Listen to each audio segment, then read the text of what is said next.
చేసే గొప్ప రోజే ఈ పరిశుద్ధ విశ్రాంతి దినము.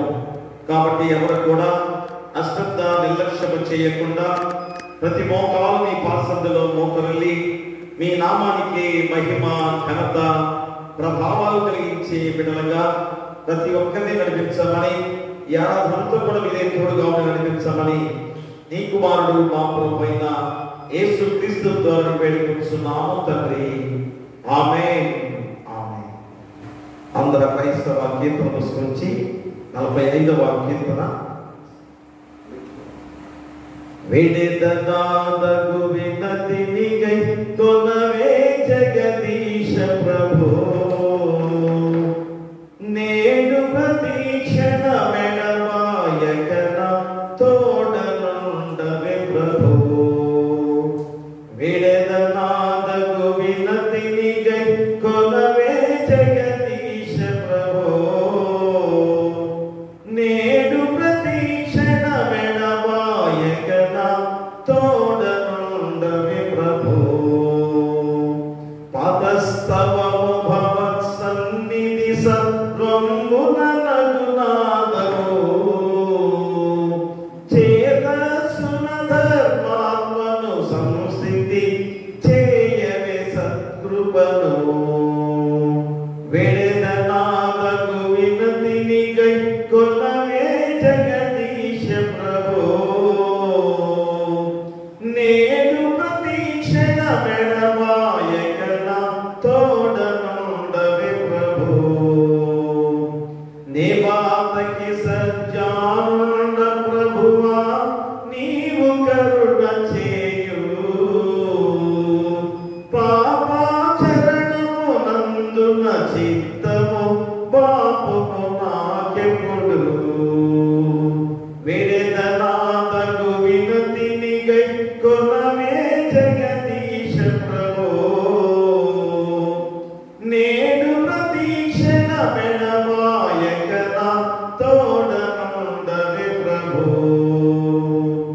పాపము గని భీతుడనై శంక పరత సతమునుండను, నాపై నుంచుము నీలకు సర్గరు నా దృష్టిని ప్రేమము.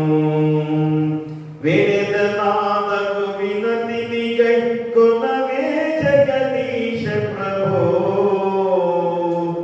నేడు ప్రతీక్షణ మెడవాయకన తోడనుండవే ప్రభో. నాదగు పాప భరమంతయుని మీదనే ఇడుచుందుము, నీదు మహాకృప నుండి సంగుము నిర్మల గతి నాకు. వేడెదనాదగు వినతిని గైకొనవే జగదీశ ప్రభో, నేడు ప్రతీక్షణ మెడవాయకన తోడనుండవే ప్రభో. అగ్రతమతి నిటుల తులిత గతిని స్తుతులు నరిల్తును, భవదంకులపై నాదగు భక్తిని ప్రబలింపవే యేసు. వేడెదనాదగు వినతిని గైకొనవే జగదీశ ప్రభో, నేడు ప్రతీక్షణ మెడవాయకన తోడనుండవే ప్రభో. నేడు ప్రతీక్షణ మెడవాయకన తోడనుండవే ప్రభో.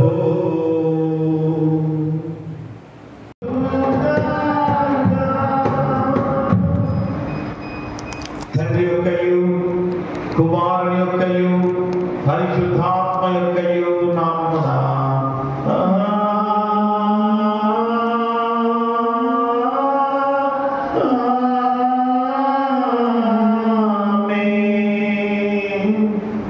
నీ వెలుగును నీ సత్యమును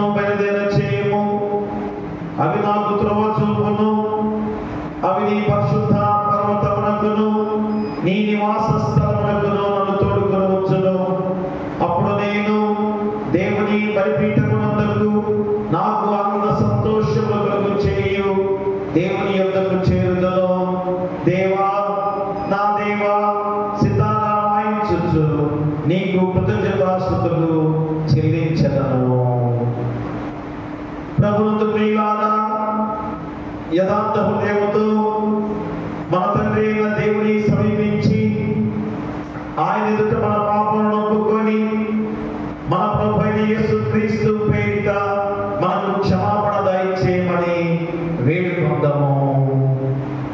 ప్రభు నామము వలననే మనకు సహాయము కలుగుచున్నది.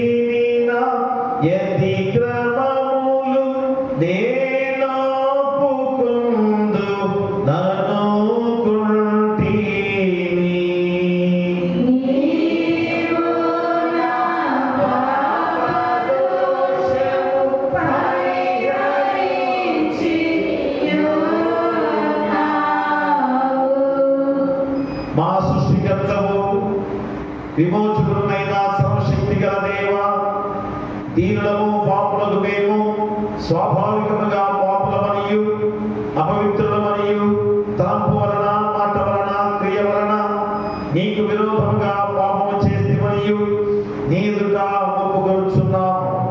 కావున మేము మా ప్రభువైన యేసుక్రీస్తు నిమిత్తమున నీ కృపను వెదకుచు వేడుకొనుచు మితిలేని చరిత్ర కలని యొద్దకు ఆశ్రమణకై వచ్చుచున్నాము. మా కొరకు చనిపోటకై నీ చెంతకి కుమారుడిచ్చిన మిగుల కన్నగల దేవ, మమ్మను కనికరించి ఆయన నిమిత్తమున మా సమస్త పాపములకు క్షమాపణ దయచేయు. మేము నీ కృప చేత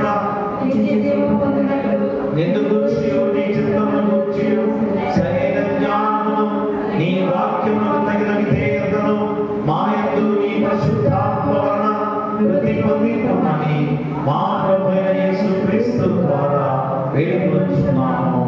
ఆమేన్. మన పరలోకపు తండ్రి సర్వశక్తి గల దేవుడు మనల్ని కనికరించి మన కొరకు చనిపోవడానికి తన కుమారునిచ్చి ఆయన మూలమున మన పాపలన్నిటినీ క్షమించుచున్నాడు. ఆయన నామందు విశ్వాసం ఉంచు వారికి దేవుని కుమారులకి అధికారం ఇచ్చుచు వారికి తన పరిశుద్ధాత్మను అనుగ్రహించును. నమ్మి బాప్తిసం పొందినవాడు రక్షించబడను.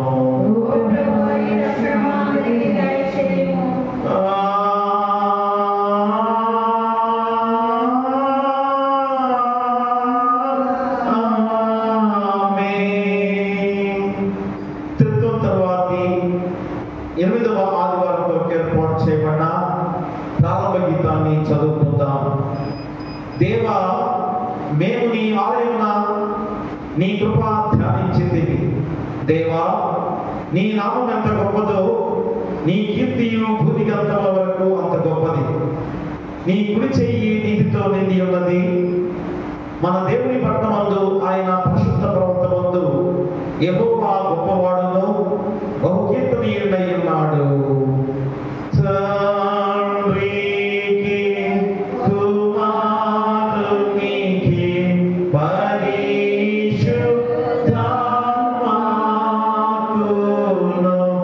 ఆదియందు ఇప్పుడు ఎల్లప్పుడూ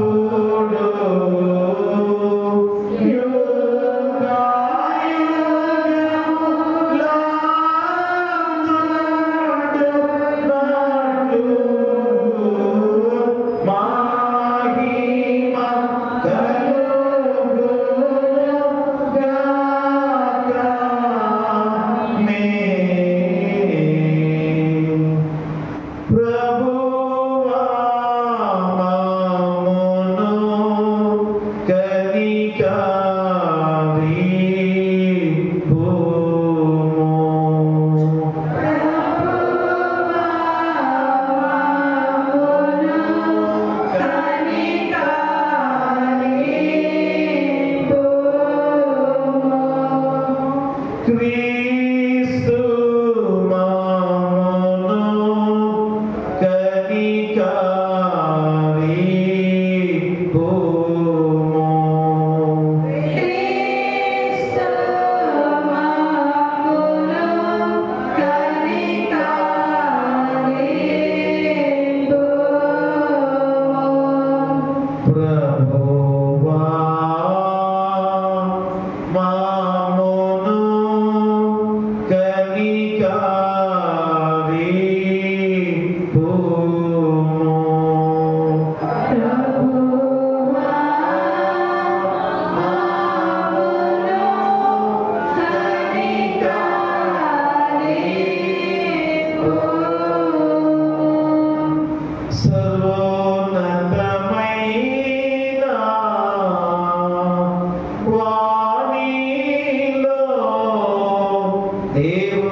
నీవు లేనిది మేము మంచిదేది చేయజాలం.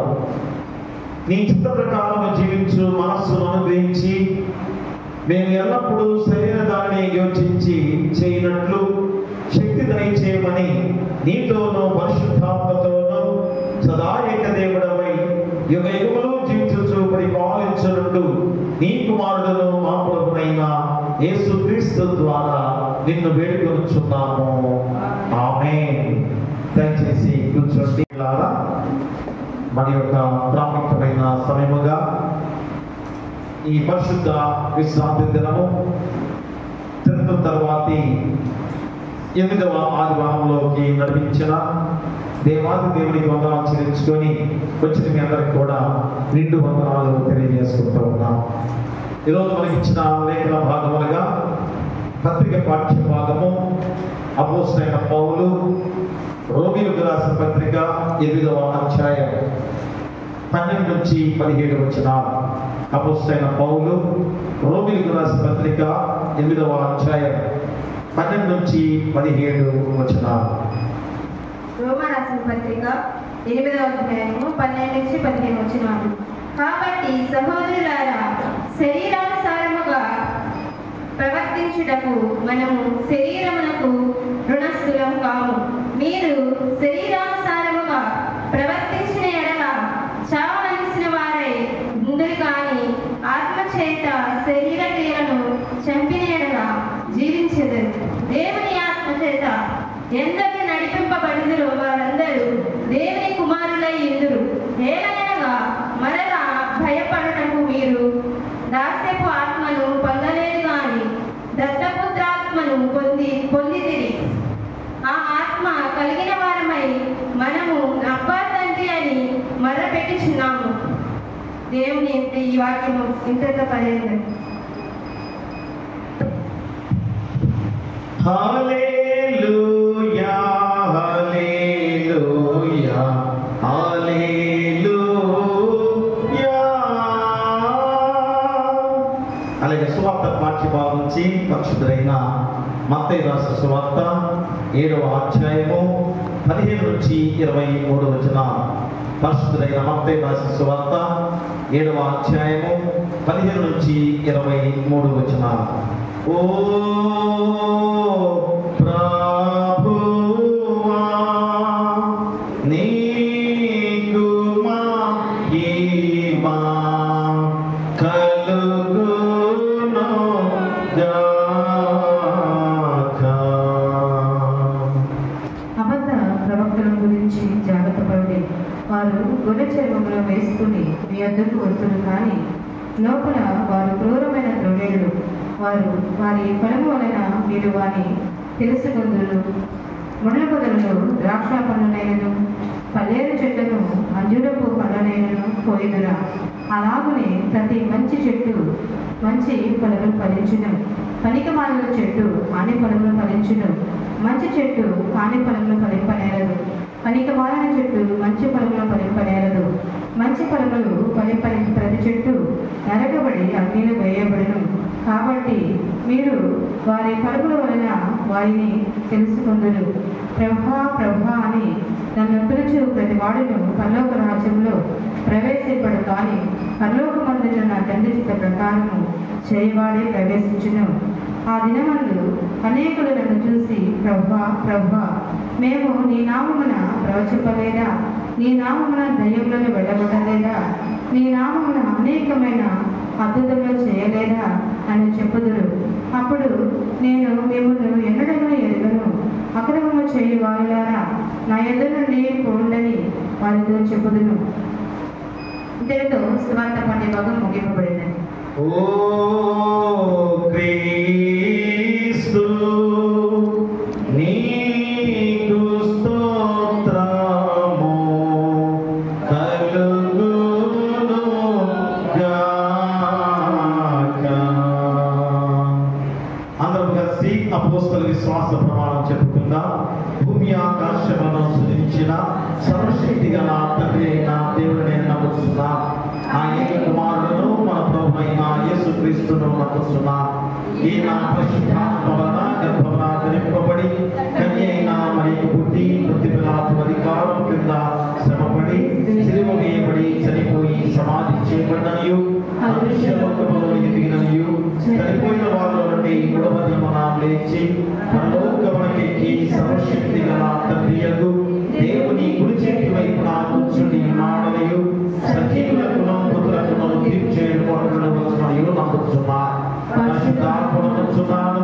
పరిశుద్ధ క్రైస్తవ సంఘమును పరిశుద్ధుల సహవాసమును పాపక్షమాపణయు శరీర పునరుద్ధానమును నిత్య జీవమును నమ్ముచున్నాను. ఆమేన్. దయచేసి కూర్చోండి. 239వ కీర్తన ఆత్మ నడుపు సత్యములోనికి పోయి. ఆత్మ నడుపు సత్యములోనికి పోడే ఆత్మ నడుపు ఆత్మ నడుపు సత్యములోనికి పోడే ఆత్మ నడుపు ఆత్మని సాయము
మన ప్రభు యేసుక్రీస్తు నుండి కృపయు సమాధానం మీకు కలుగును గాక. ఆమేన్. దయచేసి కూర్చోండి. ప్రియ దేవుని సంగమా, దేవుడిలారా, మరి యొక్క ప్రాముఖ్యమైన సమయముగా ఈ పరిశుద్ధ విశ్రాంతి దినము తీర్థం తర్వాతి 8వ ఆదివారంలోకి ప్రవేశించిన మనము మరి యొక్క చక్కటి లేఖన భాగాల ద్వారా దేవుడు మళ్ళా ఈరోజు వాక్యాన్ని మనకు సిద్ధపరిచిన గొప్ప దేవుడు. మరి ఈరోజు ఈ 2 పాఠ్య భాగాలలో మరి పత్రిక పాఠ్య భాగం ద్వారా అపోస్తలుడైన పౌలు మరి రోమా సంఘానికి చాలా ప్రాముఖ్యమైన మాటలు గుర్తు చేస్తున్నాడు. హెచ్చరికతో కూడిన మాటలు గుర్తు చేస్తున్నాడు. ఎందుకనగా వారు అన్ని జనాంగముగా ఉన్న జనాంగానికి మరి వారు ఎలాంటి రీతిలో జీవిస్తున్నారో మరి రోమా సంఘానికి తెలియజేస్తూ మరి శారీరకంగా జీవిస్తే మరణిస్తారు అని ఖచ్చితంగా అపోస్తలుడైన పౌలు ద్వారా చెప్పబడిన మాటలు. శారీరకంగా జీవిస్తే మరణిస్తారు, ఆత్మానుసారంగా నడిపించబడితే దేవుని కుమారులుగా పిలువబడతారని అపోస్తలుడైన పౌలు చెప్పబడిన గొప్ప మాటలు. అంటే ఆత్మానుసారంగా నడిపించే ఆ గొప్ప విధానం ద్వారా దేవుని కుమారులుగా పిలువబడుతూ వారే దేవుని వారసులుగా ఈరోజు వాక్యం ద్వారా సెలవిచ్చే గొప్ప విధానం. మరి సువార్త పాఠ్య భాగంలో మత్తయి సువార్తీయుల ద్వారా తెలియజేసే గొప్ప విధానం ఏమిటనగా అబద్ధ బోధకులు ఉన్నారు, జాగ్రత్త అని మళ్ళా హెచ్చరిక చేస్తున్నాడు. ఎందుకంటే ఎన్నిసార్లు ఈ వాక్యము చెప్పినా కానీ మనం చదువుకున్న ఈ లేఖన భాగంలో మరి 7వ అధ్యాయంలో మనం చదువుకున్న ఈ మాటలలో మరి ఎన్ని గొప్ప మాటలు ఈరోజు మత్తయి సువార్తీయుల ద్వారా మనకు తెలియజేస్తున్న సందర్భాన్ని కూడా మనం గుర్తు చేసుకోవాలి. ఎందుకనగా అబద్ధ బోధకులు ఉన్నారు, జాగ్రత్త అని మరి ఎంత గొప్ప సందేశాన్ని ఇచ్చి మనకు గుర్తు చేస్తున్నాడో 15వ వచనం నుంచి. మరి అబద్ధ ప్రవక్తలు ఉన్నారు, మరి రోజు అబద్ధ బోధకులు కూడా ఉన్నారని ఎంతో ఖచ్చితమైన మాటలు రోజు నీకు తెలియజేసే సందర్భంలో పనికి మారిన చెట్టు మంచి ఫలములు మరి ఫలించదు అని గుర్తు చేస్తూ మంచి చెట్టు మరి ఎలాంటి చక్కటి మంచి ఫలాలు ఫలిస్తుందో నీకు తెలియజేసే గొప్ప విధానం. పనికి మారిన చెట్టు మంచి ఫలాలు ఫలిస్తుందా, అది మంచి చెట్టు కాదు అనేది దేనికి ఎలాగా నిర్ణయిస్తావు? దాని ఫలాలు మంచివి కాదు. మా మంచి చెట్టు మంచి ఫలాలు ఫలిస్తుంది, అది మంచి చెట్టు అని పిలువబడుతున్న విధానం ద్వారా ఎవరైతే ఆ ఫలాలు ఫలిస్తే వారికి ఉంటారో వారు దేవుని చిత్త ప్రకారంగా ఎవరైతే చేస్తారో వారిదే పరలోక రాజ్యం అని దేవుని వాక్యంలో చాలా ఖచ్చితంగా గుర్తు చేసే గొప్ప సందర్భం. మరి 2 పాఠ్యభాగాలు క్రోడీకరించి చాలా ప్రాముఖ్యమైన మాట అంశం ద్వారా ఈరోజు మీకు గుర్తు చేస్తున్న సందర్భం ఏమిటనగా ఆత్మతోనే సత్ఫలితములు ఫలించుట. ఆత్మతోనే సత్ఫలితములు ఫలించుట. దాన్ని పాడుకున్న పాట ఆత్మ నడుపు సత్యములోనికి అనే పాటలో మా ప్రతి చరణంలో కూడా ఆత్మ నడిపింపు ద్వారా మనము దేవుని వారసులుగా, దేవుని కుమారులుగా, దేవుని బిడ్డలుగా ఉండే గొప్ప ధన్యకరమైన దానాన్ని ఈరోజు మనం గుర్తు చేస్తున్నాడు. కాబట్టి శారీరక క్రియల ద్వారా మనం మరణిస్తామనే మాట హెచ్చరించేస్తుండగా మన ఆ శారీరక క్రియలు చంపివేసుకొని దేవుని వారసులుగా జీవించాల్సిన బాధ్యతని ఈరోజు గుర్తు చేస్తూ ఈ అంశాన్ని ఆత్మతోనే సత్ఫలితములు ఫలించుట అనే అంశాన్ని దేవుడు గుర్తు చేస్తున్నాడు. చూడండి, మత్తయి సువార్త 7వ అధ్యాయము 17వ వచనాన్ని మనం చదువుకున్నట్లయితే చదవండి. మత్తయి సువార్త 7వ అధ్యాయం 17వ వచనం.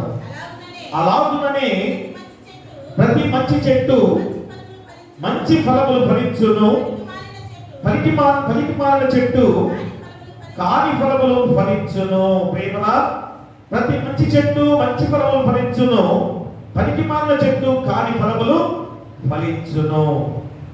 చూడండి, ఇక్కడ ఈ మన వాక్యం ద్వారా ఎవరి గురించి ఈ మాటలు గుర్తు చేస్తుంది? మా మనుషుల గురించి, మనుష్య జాతి గురించి. ఎవరైతే మంచి జీవితంతో ఉన్నారో, ఎవరైతే మేలుకరమైన జీవితాలతో ఉన్నారో, ఎవరైతే నీతికరంగా జీవిస్తారో వారందరూ కూడా మంచి ఫలములు ఫలిస్తారు అని వాక్యం ద్వారా హెచ్చరిక చేస్తున్న గొప్ప విధానం. అంటే ఆత్మ ఫలములు ఏమిస్తాయి? సత్ఫలితములు అనబడును అనే మాట ఈరోజు అంశం ద్వారా మనకు తెలియజేసే విధానం. ఆత్మ ఫలములు సత్ఫలితములు అనబడుతున్న గొప్ప విధానం. మరి ఆత్మ చేత నడిపించే వాడు, నడిపించబడు వాడు సత్ఫలితములు ఇస్తాడని ఖచ్చితంగా చెబుతున్నాడు. కాబట్టి ఈరోజు ఆత్మతో నడుస్తున్నామా, శారీరకంగా నడుస్తున్నామా అనే విధానంలో ఈ వాక్యాన్ని మనం గుర్తు చేస్తున్నదా? ఎందుకంటే ఆత్మచేత నడిపించబడు వాడు సత్ఫలితములు ఫలించును. చూడండి ఎంత ఖచ్చితంగా ఈ వాక్యం ద్వారా దేవుడు మనం గుర్తు చేస్తున్నాడు.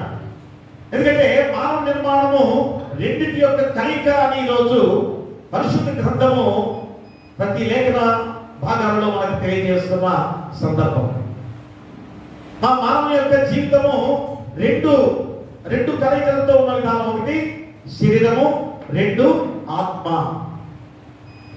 చూడండి, రెండు కలయికలతో మన జీవితాన్ని నడుస్తున్న విధానం. శరీరము, ఆత్మ రెండు కలయికలు. అది ఎక్కడ మనగా చూడండి, ఆదికాండము 2వ అధ్యాయం ఒకసారి మనం చూసుకుందాం. ఆదికాండము 2వ అధ్యాయంలో 7వ వచనాన్ని మనం చదువుకుందాం. ఆదికాండము 2వ అధ్యాయంలో 7వ వచనం. దేవుడైన యెహోవా నేలమట్టితో నరుని నిర్మించి వారి నాసికారంధ్రములలో జీవవాయువును ఊదగా నరుడు జీవ ఆత్మ ఆయను. చూసారా, మొదటిగా శరీరాన్ని నిర్మించిన దేవుడు ఆ శరీరానికి ప్రాణవాయువు ఎప్పుడు ఊదాడో ఆ ప్రాణవాయువు ఆత్మగా ఏ విధంగా ఉన్న సందర్భాన్ని మనకు తెలియజేస్తున్న గొప్ప విధానం. అలాగే 3వ అధ్యాయంలో, ఆదికాండం 3వ అధ్యాయంలో 19వ వచనాన్ని చదువుకుందాం. నీవు నేలకు తిరిగి చేరు వరకు నీ ముఖము చెమటగా కార్చి ఆహారము తిందు. ఏలయనగా నేల నుండి నువ్వు తీయబడితివి, నీవు మన్నే గనుక తిరిగి మన్నైపోదు అని చెప్పాను. చూసారా, అంటే శరీరము మట్టితో నిర్మించిన శరీరము మట్టిలో కలిసిపోతున్న విధానమే. కానీ దేవుడు దయచేసిన ఆత్మ ఎంత శక్తివంతమైందో ఈరోజు నీకు తెలియజేసే గొప్ప సందర్భం. అదే ప్రసంగి గ్రంథంలో మనం చూసినట్లయితే చూడండి, ప్రసంగి గ్రంథంలో 12వ అధ్యాయం చూడండి ఒకసారి. ప్రసంగి గ్రంథంలో 12వ అధ్యాయంలో 7వ వచనాన్ని చదవండి. మన్నైనది వెర్రికి వలనే మరలా భూమికి చేరును, ఆత్మ దాన్ని దయచేసిన దేవుని యొద్దకు మరలా పోవును. ప్రియరా, చూడండి, ఆత్మతో దేవుడి రోజు శరీరానికి ఎంత శక్తినిచ్చిన ఆత్మ దేవుడు అర్పింప చేశాడు ఈరోజు మనం గుర్తు చేసే గొప్ప సందర్భం. కాబట్టి మానవుడు జీవించినంత కాలం కూడా ఈ రెండు ఒకదానితో ఒకటి కలిసే ఉండే గొప్ప విధానం. శరీరము, ఆత్మ రెండు కూడా కలిసి ఉండే జీవితాలు మనందరికీ కూడా. కాబట్టి దేనికి ప్రాధాన్యత ఉందో ఈరోజు నీకే తెలుసు కదా. మన శరీరము దేనితో నిర్మించింది? మట్టితో నిర్మించే శరీరం. కానీ ఆత్మ దేవుడు దయచేసిన ఆత్మ, శక్తివంతమైన ఆత్మ. ఆ ఆత్మతోనే మనం ఈరోజు జీవంతో కూడిన జీవితాలతో ముందుకు సాగుతున్న విధానం. అంటే ప్రతి విషయంలో కూడా ఈ రెండు నివేదిస్తున్న సందర్భాన్ని కూడా ఈరోజు ఈ వాక్యం తెలియజేస్తున్న విధానం. శరీరము, ఆత్మ రెండు కలిసే గొప్ప విధానమే. కానీ ఈ రెండు విభేదిస్తున్నాయి. శరీరము, ఆత్మ రెండు కూడా కలిసి పనిచేస్తే దేవుని వారసులమే, దేవుని కుమారులమే. కానీ రెండు విభేదిస్తున్నాయని ఖచ్చితంగా ఈరోజు గుర్తు చేస్తున్న సందర్భం. అంటే ఒక క్రైస్తవ విశ్వాసిగా నీవు నీ ఆత్మ చేత నీ శరీర క్రియలను సంపాలి అని ఖచ్చితంగా చెబుతున్నాడు. మా శారీరక క్రియలు ఏం చేస్తున్నాయి? పాపంలో నడిపిస్తున్నాయి. నీ శరీరంలో ఏమి కోరుతుంది? పాపాన్ని కోరుతుంది. అవునా కాదా? అదేగా ఆదాము హవ్వ ఇద్దరు కూడా శారీరక విధానంలో పాపానికి వారసులుగా ఆ వారసత్వాన్ని ఈరోజు మనందరం కూడా పొందుకున్న భయంకరమైన విధానం. కానీ ఎప్పుడైతే నీ శారీరక క్రియలను ఆత్మ చేత చంపిన వాడిగా ఉన్నట్లయితే ఏమవుతుంది? ఆ ఆత్మ చేత నీ శరీరాన్ని నడిపించే గొప్ప విధానం ద్వారా మంచి మార్గంలో నడుస్తామని ఖచ్చితంగా చెబుతున్న గొప్ప వాక్యం. అందుకనే ఆత్మీయంగా జీవించాలని దేవుని యొక్క సంకల్పమైనదని ఈ రోజు నీకు గుర్తు చేస్తున్నాడు. కానీ ఆత్మ చేత నడిపించబడటానికి దేవుడు మరొక వేరొక ఆదరణకర్తను కూడా మనకి పంపించాడు కదా. మా ఆత్మ చేత నడిపించబడాలని వేరొక ఆదరణకర్తను మనకి మరలా అనుగ్రహింపజేశాడు కదా. మరి ఆత్మతో నువ్వు నడుస్తున్నావా, లేక శారీరకంగా ఈ శారీరక విషయాల్లో భౌతికంగా ఈ లోకంలో జీవిస్తూ ఎన్ని పాప జీవితాలతో నడుస్తున్నావో తెలియజేస్తున్నాడు. అందుకనే దేవుడి రోజు నీకు ఏం చెబుతున్నాడు? ఆత్మ చేత నీ శారీరక క్రియలను చంపి ఆత్మీయంగా జీవించాలని దేవుని యొక్క సంకల్పం అది. అది చూడండి, గలతీయులకు రాసిన పత్రికలో మనం ఒకసారి గుర్తు చేసుకున్నట్లయితే అపోస్తలుడైన పౌలు గలతీయులకు రాసిన పత్రిక 5వ అధ్యాయము 16-17 వచనాలను మనం చదువుకుందాం. నేను చెప్పినదేమనగా ఆత్మానుసారముగా నడుచుకొనుడి, అప్పుడు మీరు శరీరేచ్ఛను నెరవేర్చరు. శరీరము ఆత్మకును, ఆత్మ శరీరమునకును విరోధముగా ఆపేక్షించును. ఇవి ఒకదానికొకటి వ్యతిరేకముగా ఉన్నవి. కనుక మీరేమి చేయ ఇచ్చయుక్తులో వాటిని చేయకుందరు. ప్రియా దేవులారా, చూడండి, నేను చెప్పుదేమనగా ఆత్మానుసారముగా నడుచుకొనుడి, అప్పుడు మీరు శరీరేచ్ఛను నెరవేర్చరు. ఎంత ఖచ్చితంగా మా చెబుతుండగా నీ ఆత్మ శారీరక క్రియలను చంపుతున్నాయా? మా నీలో ఉన్న ఆత్మ శారీరక క్రియలను చంపుతున్నాయా? ప్రశ్నార్థిగా అడుగుతున్నాడు ఈరోజు. ఎప్పుడైతే నీలో ఉన్న ఆత్మ ద్వారా శారీరక క్రియలను చంపుతున్నావో అప్పుడే మన జీవితము దేవునికి వారసుడిగా, దేవుని కుమారుడిగా ఉండబోతున్న గొప్ప విధానం. అంటే నీ శారీరక క్రియలే ఆత్మను చంపుతున్నాయా అని కూడా మనల్ని అడుగుతున్నాడు. మన ఆత్మ ద్వారా శారీరక క్రియలను చంపుతున్నావా, లేక నీ శారీరక క్రియల వల్ల నీలో ఉన్న దేవుని ఆత్మను చంపుతున్నావా అని ఈరోజు ప్రశ్న వేస్తున్నాడు. చూడండి, చాలా ఖచ్చితమైన అందరూ కూడా హృదయాన్ని పరిశీలింపజేసుకునే వాక్యం ఈరోజు మీ హృదయాలకు దేవుడు గుర్తు చేస్తున్నాడు. మన ఆత్మ ద్వారా నీ శారీరక క్రియలను చంపాలి, చంపుతున్నావని ప్రశ్న వేస్తున్నాడు. లేక నీ శారీరక క్రియల ద్వారా దేవుడిచ్చిన ఆత్మను చంపుతున్నావేమో ఆలోచన చేస్తున్నావా ప్రియ విన్నారా? అలాగా కాకపోతే అమ్మ ఈరోజు ఖచ్చితంగా దేవుని వారసుడు కాదేమో నీకు నువ్వుగా ఆలోచన చేసుకోవాలి. ఎప్పుడైతే దేవుని వారసుడుగా, దేవుని కుమారుడుగా నువ్వు ఉంటేనే మా ఖచ్చితంగా దేవుని రాజ్యానికి నిత్య రాజ్య వారసుడు అవునా కాదా? నీ ఆత్మ ద్వారా నీ శరీరం చంపితేనే దేవుని వారసుడవు.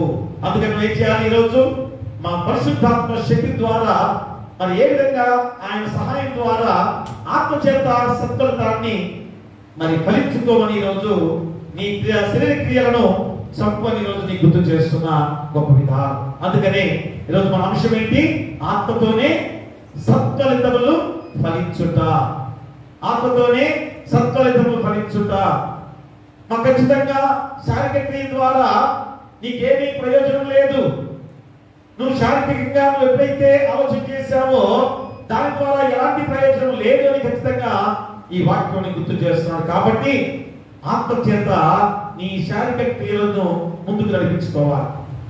అంటే అర్థం ఏంటి? మా దేవుని మార్గంలో దేవుని ఆత్మ ద్వారా నీ శారీరక క్రియ, నీ శరీరాన్ని, నీ శరీరాన్ని నడిపించుకోవాలి కదా. అదే రోజు గుర్తు చేస్తున్నాడు. అందుకనే మా ఆత్మతోనే సత్ఫలితాలు నువ్వు ఇవ్వాలంటే, మా నీలో సత్ఫలితాలు ఫలించాలంటే 2 మాటలు ఈరోజు నీకు గుర్తు చేస్తున్నాడు. ఒకటి, దేవుని చిత్త ప్రకారంగా చేయువాడే ఆత్మతో సత్ఫలితములు ఫలించును.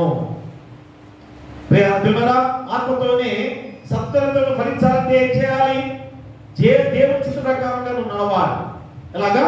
దేవుని చిత్త ప్రకారంగా నడవాలి. ఆ చిత్త ప్రకారంగా నడిస్తేనే ఆత్మతో సత్ఫలితములు ఫలించేవాడిగా ఉండబోతున్నావు. అదే మొదటి ఉపవిషముగా మత్తయి సువార్త 7వ అధ్యాయంలో 17వ వచనాన్ని మనం మరలా చదువుతున్నట్లయితే 17వ వచనం చదవండి. 21వ వచనం 21వ వచనం చదవండమ్మా. ప్రభువా ప్రభువా అని నన్ను పిలుచు ప్రతి వాడును పరలోక రాజ్యంలో ప్రవేశింపడు, కానీ పరలోకమందున్న నా తండ్రి చిత్త ప్రకారము చేయువాడే ప్రవేశించును. ప్రియ దేవులారా, దేవుని చిత్త ప్రకారం చేయువాడే ఆత్మతో సత్ఫలితములు ఫలించును అని గుర్తు చేస్తుండగా, ఇదిగో ప్రభువా ప్రభువా అని నన్ను పిలుచు ప్రతివాడును పరలోక రాజ్యంలో ప్రవేశించడు, కానీ పరలోకమందున నా తండ్రి చిత్త ప్రకారం చేయువాడే ప్రవేశించును. మరి ఈరోజు ప్రభువా ప్రభువా అని పిలుస్తున్న నీవు ఎలా ఉండాలి? దేవుని చిత్త ప్రకారముగా నడవాలి. దేవుని చిత్త ప్రకారం నడవడం ఎలాగా? మరి ఖచ్చితంగా మరి ఎలాగా? ఆనాడు చాలా మంది కూడా ఏమంటున్నారు?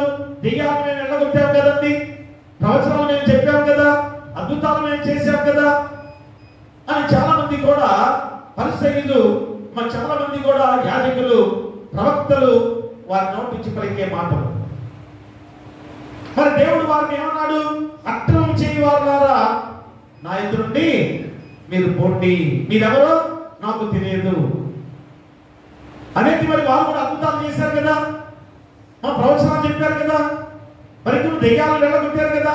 కానీ రోజు వారిని అక్రమం చేయవారులారనే ఆ సంబోధన చూడండి 23వ వచనంలో మనం చదివినట్లయితే, అప్పుడు నేను మిమ్మల్ని ఎన్నడను ఎరుగను, అక్రమం చేయవారులారా నా ఎదురుండి పొండని వారితో చెప్పేదను. ప్రియ దేవులారా, ఎందుకు ఈ మాట గుర్తు చేస్తున్నాను అనగా, ప్రజలపై పైవేషాన్ని చూస్తారు కానీ దేవుని యొక్క అంతరంగ హృదయాన్ని మా దేవాది దేవుడు చూస్తున్నాడనే ఆశ, ఆ విధానాన్ని మనం గ్రహించుకోలేకపోతున్నాం.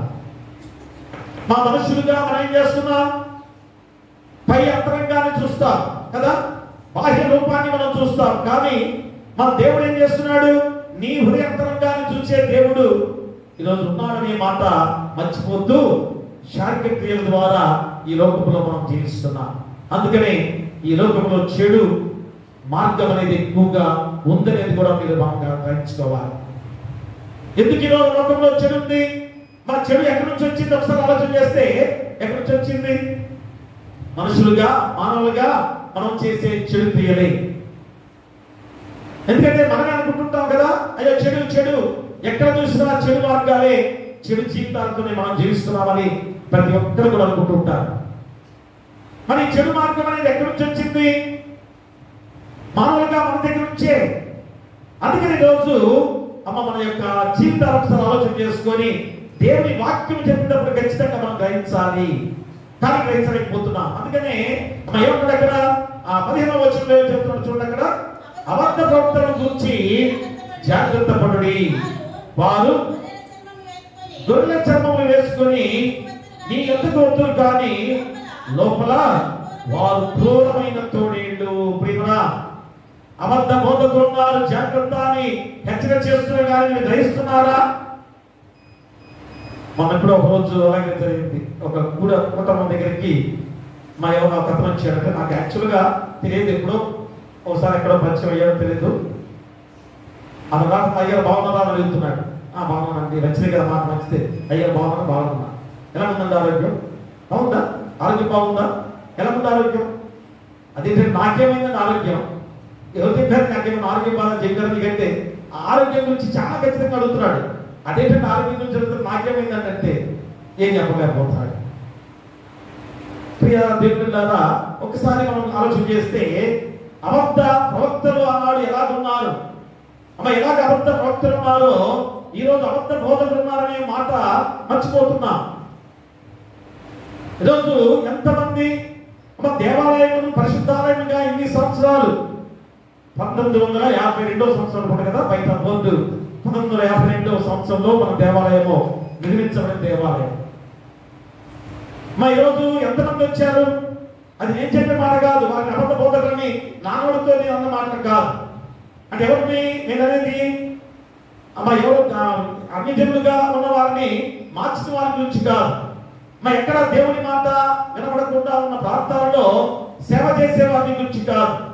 ఎవరైతే సంఘముగా ఏర్పడి సంఘముగా బలపడి సంఘాన్ని ఎంతో బలోపేతంగా నడిపించే ఆ సంఘాన్ని ఎవరైతే జీవించారో వారు తోడేళ్ళు అని ఖచ్చితంగా దేవుడు వాక్యం ద్వారా గుర్తు చేస్తున్నాడు. మా పటిష్టమైన సంఘం ఇది, అవునా కాదా? ఎంతో క్రమంతో కూడిన సంఘాన్ని జీవిస్తున్నారంటే వారు తోడేళ్ళు అని ఖచ్చితంగా ఈ వాక్యము నేను చెప్పిన మాటల ప్రేమరా ఒక్కసారి ఆలోచన చేసుకొని తోడేళ్ళు అని సంబోధించిన ఆ మాట మరి గుర్తు చేసుకొని కూడా చాలా మంది సంఘాన్ని ఎంతమంది చీల్చారు, ఎంతమంది సంఘంలోంచి వెళ్ళిపోతున్నారు, ఎంతమంది సంఘంలోంచి ఎక్కడికి వెళ్తున్నారో ఈరోజు నాకు తెలుసు కదా. కానీ తల్లి సంఘం కనుక తల్లిదండ్రులు బిడ్డలు తప్పిపోతే ప్రేమిస్తారే కానీ వద్దంటారా? అదే తల్లి సంఘం యొక్క గొప్ప విధానం ప్రియ దేవులారా. కాబట్టి అమ్మ ఎవరెవరు వస్తున్నారు, ఎంతమంది వచ్చి ఉంటారు, మీ జీవితంలో ఎంతోమంది చూసారో వెళ్ళిపోతున్నారు, వస్తున్నారు కదా. కానీ ఈ దేవాలయము అంటే మేము కూడా 5 సంవత్సరాలకు ఒకసారి వస్తాం, వెళుతుంటాం. ఎందుకని ఆ సిస్టమ్ పెట్టింది? ఒక పాస్టర్ గారి మీద, ఒక దైవజనుడి మీద మీరు విశ్వాసం అనేది కనపరచకూడదు. మా అతను కూడా మీలాంటి వ్యక్తే.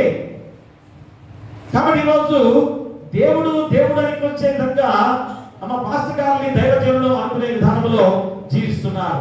అసలే దేవుడు మర్చిపోతున్నారు. మా దేవుని యొక్క ఆ శక్తిని ప్రభావాన్ని మర్చిపోతూ మనుషుల్ని ఆరాధించే విధానంలో మనం జీవిస్తున్నాం కనుకనే సంఘాల్లో ఇలాంటి భయంకర విధానం జరుగుతున్న విధానాన్ని మర్చిపోతున్నారు. అందుకనే అబద్ధ ప్రవక్తలుగా సేవకులుగా ఎన్నో అద్భుతాలు చేశారు, కానీ శారీరక క్రియలను ఆశలను చెప్పుకోలేక పోయిన సందర్భాన్ని రోజు ఖచ్చితంగా మత్తయి సువార్త ద్వారా యేసుక్రీస్తు వారు కొండ మీద ప్రసంగం మీద చెప్పిన గొప్ప మాటలు. ప్రేమలా మరి ఈ మాటలు కూడా మీరు ఆలోచించలేకపోతున్నారే. మా తల్లి సంఘంలో లేనిది బయట వారు ఎవరో వచ్చి శిఖర పెడితే మా వారి ద్వారా ఏమి తెలుసుకుంటున్నారు. ఎక్కడో ఒకసారి చూశాను ఎతకారంగా గేలు అంటారు, చూశాను. గే అంటే తెలుసు చాలా మంది కూడా చదువుకున్న వారు, గేలు కదా. ఎంత ఎతకారంగా దేవుని వాక్యం చెబుతూ ఏమే అదే చాలా బాగా చెబుతున్నాడు. నిజంగా గేలు ఎలా మాట్లాడుతూ అలాగే మాట్లాడుతూ చూపిస్తున్నాడు. అలాగే మాట్లాడుతూ చూపిస్తూ అంటే మధ్యలో మా దేవుని వాక్యం చెప్పేటప్పుడు ఇలాంటి మాటల మధ్యలో వచ్చే విధంగా జనుల్ని ఆకర్షించే బోధ అవును కదా. ఒకసారి మీరు ఆలోచన చేయండి. నేనే 45 నిమిషాలు నేను చెప్తేనే ఈ 45 నిమిషాలు ఎంతమంది నిద్రపోతున్నారో నాకు తెలుసు, ఎంతమంది వాక్యాన్ని వినకుండా ఉంటారో నాకు తెలుసు. మరి చాలా చోట్ల 2 గంటలు 3 గంటల వరకు కూడా ఆనందం జరుగుతుంది. అక్కడ ఎలాగ వాక్యాన్ని వింటారు, ఎలా వింటారు అమ్మ? అక్కడ మధ్యలో కొన్ని కల్పనా కథలు, కొన్ని వెరైటీగా జోకులు చేస్తూ దేవుని వాక్యాన్ని ఎంత నిర్లక్ష్యంగా దేవుని వాక్యాన్ని అలాగా అపహాస్యం చేస్తూ చెప్పే విధానాలు నీకు నచ్చుతాయి, అవునా? దాన్ని ఏమన్నారు? దురదగల చెవులు. నేను కాదంది కదా, బైబిల్ వాక్యమే ఏమంటుంది? దురదగల చెవులు అని సంబోధిస్తూ చెప్పబడిన సందర్భం ప్రియమరా. కాబట్టి రోజు నువ్వు అబద్ధ ప్రవక్తలు సేవకులుగా ఎన్నో అద్భుతాలు చేశారు, కానీ ఆ శారీరక ఆశలను చంపుకోలేకపోయారు. చూడండి, కొరింథీయులకు రాసిన మొదటి పత్రిక చూడండి ఒకసారి. అపోస్తలుడైన పౌలు కొరింథీయులకు రాసిన మొదటి పత్రిక 9వ అధ్యాయము 27వ వచనాన్ని చదువుకుందాం. ఆ గాలిని కొట్టినట్లు నేను పోట్లాడటం లేదు, కానీ ఒకవేళ ఇతరులకు ప్రకటించిన తర్వాత నేనే భ్రష్టుడైపోతునేమో అని నా శరీరమును నలగొట్టి దానిని లోపరుచుకున్నాను. ప్రియరా, ఎవరి మాట చెప్పింది? అపోస్తలుడైన పౌలు. అపోస్తలుడైన పౌలు మరి ఎంత గొప్పగా చెప్పుకోవాలి. ఇన్ని సంఘాలు నేను కట్టాను, మరి ఇన్ని సంఘాలు నేను కట్టాను, మరి ఇన్ని సంఘాలు నేను కట్టిన తర్వాత నేను ఎలాంటి వాడిని? నేను చాలా గొప్పవాడిని అనుకోవాలి కదా. అయ్యా నాకే మీరు మన్నా చెప్పాలని చెప్పుకోవాలి కదా, నన్నే దేవుడు అనుకోవాలి కదా. అందుకనే అపోస్తలుడైన పౌలు అంటాడేమని, గాలిని కొట్టినట్టు నేను పోట్లాడడం లేదు, కానీ ఒకవేళ ఇతరులకు ప్రకటించిన తర్వాత నేనే భ్రష్టునైపోదునేమో అని నా శరీరమును నలగొట్టి దానిని లోపరుచుకొనుచున్నాను. ఈరోజు చూస్తున్నాం కదా, ఒక దైవ జనుడు వస్తుంటే ఏమన్నారు పక్కన ఏమంటారు మధ్య ఏదో పేరు పెట్టి పిలుస్తున్నారు. బాడీ గార్డ్ కాకుండా పేరు పెట్టి బౌన్సర్లు. ఏంటది? బౌన్సర్లు. వారికి యూనిఫామ్ వేస్తారు. మధ్యలో దైవజనుడు తెల్లటి దుస్తులు చేసుకొని ఎప్పుడు ఆరాధన అయిపోవాలి, చాలా వరకు పాటలు పాడించాలి, అంత అయిపోవాలి. ఆ వాక్యం చెప్పే సమయానికి దైవజనుడు వస్తుంటే ఆ బౌన్సర్లు చుట్టూరు అక్కడ నుంచి అటమైంది అనుకుంటే అందరినీ కూడా తోసేయటం, నెట్టేయటం. ఎలాగ రాజకీయ నాయకులు ఎలా వస్తే ఎలాగ తోసేస్తారో దైవజనుడు కూడా ఆ విధంగా వచ్చే విధంగా మీరందరూ కూడా అబ్బో దైవజనుడు. ప్రియ దేవునిలారా, ఆ రోజు యేసుక్రీస్తు వారు అలాగ వస్తున్నప్పుడు ఎవరైనా యేసుక్రీస్తు వారిని అలాగా ఆహ్వానించారా? ఆహ్వానించామా? మరి ఈ రోజు కూడా యేసుక్రీస్తు వారు వస్తే అలాగ ఆహ్వానించేవారు ఉంటామా? చూడండి, ఏ విషయంలో మనం ఆలోచన చేస్తున్నాం? బాహ్య విధానంలో ఆలోచన చేసే ఆలోచనలు. కానీ దేవాది దేవుడుగా యేసుక్రీస్తు వారిని హృదయ అంతరంగాన్ని పరిశీలింపజేసే దేవుడు ఉన్నాడనేది గుర్తించుకోలేకపోతున్నాం. అందుకని వీరు ఎలాంటి వారు? అందుకనే అపోస్తలుడైన పౌలు నేను భ్రష్టునైపోదునేమో అని నా శరీరము నలగొట్టి, చూసారా, నన్ను ఎవరు కూడా నేనే దేవుడిని అనుకోవద్దు దయచేసి. ఎందుకంటే మనుషులందరూ అలాగే ఉంటారు. ఫస్ట్ లో మొట్టమొదటిలో ఎవరు కూడా లెక్క చేయరు. కానీ సంఘం బాగా అభివృద్ధి చెందిన తర్వాత నేనే దేవుడు అనే రీతిలో ఆలోచన చేసుకుంటారు చాలా మంది కూడా. ప్రేమరా, అందుకని శరీరాన్ని నలగొట్టుకొని నేను భ్రష్టునైపోకుండా నా యొక్క శరీరాన్ని, నా జీవితాన్ని దేవునికి సమర్పించుకునే వాడిగా ఉండాలి అని తీర్మానం చేసుకున్న అపోస్తలుడైన పౌలు. ప్రియాదేవరా, ఇంచుమించుగా మన సంఘాలు ఇప్పుడు 1700 ప్యారిష్లు ఏర్పడిన సంఘాలు మన నూతన సంఘంలో. నేనేదో గొప్పగా చెప్తున్నానే, నూతన సంఘం అనేది ప్రత్యేకత అనుకో దయచేసి. మా 184 సంవత్సరాలుగా ఈ యొక్క ఏమీ తెలియని విధానంలో 184 సంవత్సరాల క్రితము దేవుని వాక్యాన్ని తెలియజేసిన గొప్ప సందర్భం మనం చెప్పుకోలేము కదా. అదే ఇంకోరైతే నేను 100 సంఘాలు నాకు ఉన్నాయి, నాకు 10 సంఘాలు ఉన్నాయి. బయట వచ్చిన వారు ఏమంటే నా దగ్గరికి వచ్చిన పాస్ గారు నాకు 7 సంఘాలు నాకు ఉన్నాయండి అని చెబుతుంటారు. పక్కనే కూర్చొని నాకు 7 సంఘాలు నాకెన్ని ఉన్నాయి, 1700 సంఘాలు ఉన్నాయి నాకు అనకూడదా? లోన పాస్ గారు కదా, నాకు 1700 సంఘాలు నేను కూడా అనుకోవాలి కదా. చూడండి, ఒకసారి మీరు ఆలోచన చేసే ఆలోచనలో ఈరోజు ఖచ్చితంగా ఒక్కసారి దృష్టి మీరు మార్చండి. ఎందుకంటే అబద్ధ బోధకులని ఖచ్చితంగా ఈ మత్తయి సువార్త 7వ అధ్యాయంలో కొండ మీద ప్రసంగంలో దేవుడు బోధించిన గొప్ప వాక్యం ఇది. అబద్ధ బోధకుల జాగ్రత్త, వారు తోడేలు వలె మీ మధ్యకి వచ్చి మిమ్మల్ని చీరుస్తారు, సంఘాన్ని చీరుస్తారని ఖచ్చితంగా చెప్పాడు. తోడేలు ఏం చేస్తుంది? ఒక జంతువును పట్టుకొని ఏం చేస్తుంది? చీరుస్తుంది కదా. అలాగా సంఘాన్ని చీల్చే ఆ తోడేళ్ళు మీ మధ్యలో ఉన్నారని ఖచ్చితంగా చెబుతున్న వాక్యం ప్రియులారా. అందుకని మత్తయి సువార్త 10వ అధ్యాయం చూడండి ఒకసారి. మత్తయి సువార్త 10వ అధ్యాయంలో 16వ వచనం చదవండి. 16వ వచనం, ఇదిగో తోడేళ్ల మధ్యకి గొర్రెలను పంపినట్లు నేను మిమ్మల్ని పంపుచున్నాను కనుక పాముల వలె వివేకులను, పాముల వలె నిష్ఠులైనయుండుడి. ప్రియ దేవుడా, తోడేళ్ల మధ్యకు గొర్రెలను పంపినట్లు నేను మిమ్మల్ని పంపుచున్నాను. శిష్యులకి దేవుడు చెప్పే మాటలు కాబట్టి అపోస్తలులను పంపుతూ ప్రభువు చెప్పిన ఈ మాటలు తోడేళ్ల మధ్యకు గొర్రెలను పంపినట్లు మిమ్మల్ని పంపుచున్నాను హెచ్చరిక చేయిస్తూ ఈ వాక్యాన్ని మనకు గుర్తు చేస్తున్నాడు. అలా అపోస్తలుల కార్యాలు చూడండి ఒకసారి. అపోస్తలుల కార్యాలు 20వ అధ్యాయంలో 20వ అధ్యాయము 29వ వచనాన్ని మనం చదువుకుందాం. 20వ అధ్యాయము,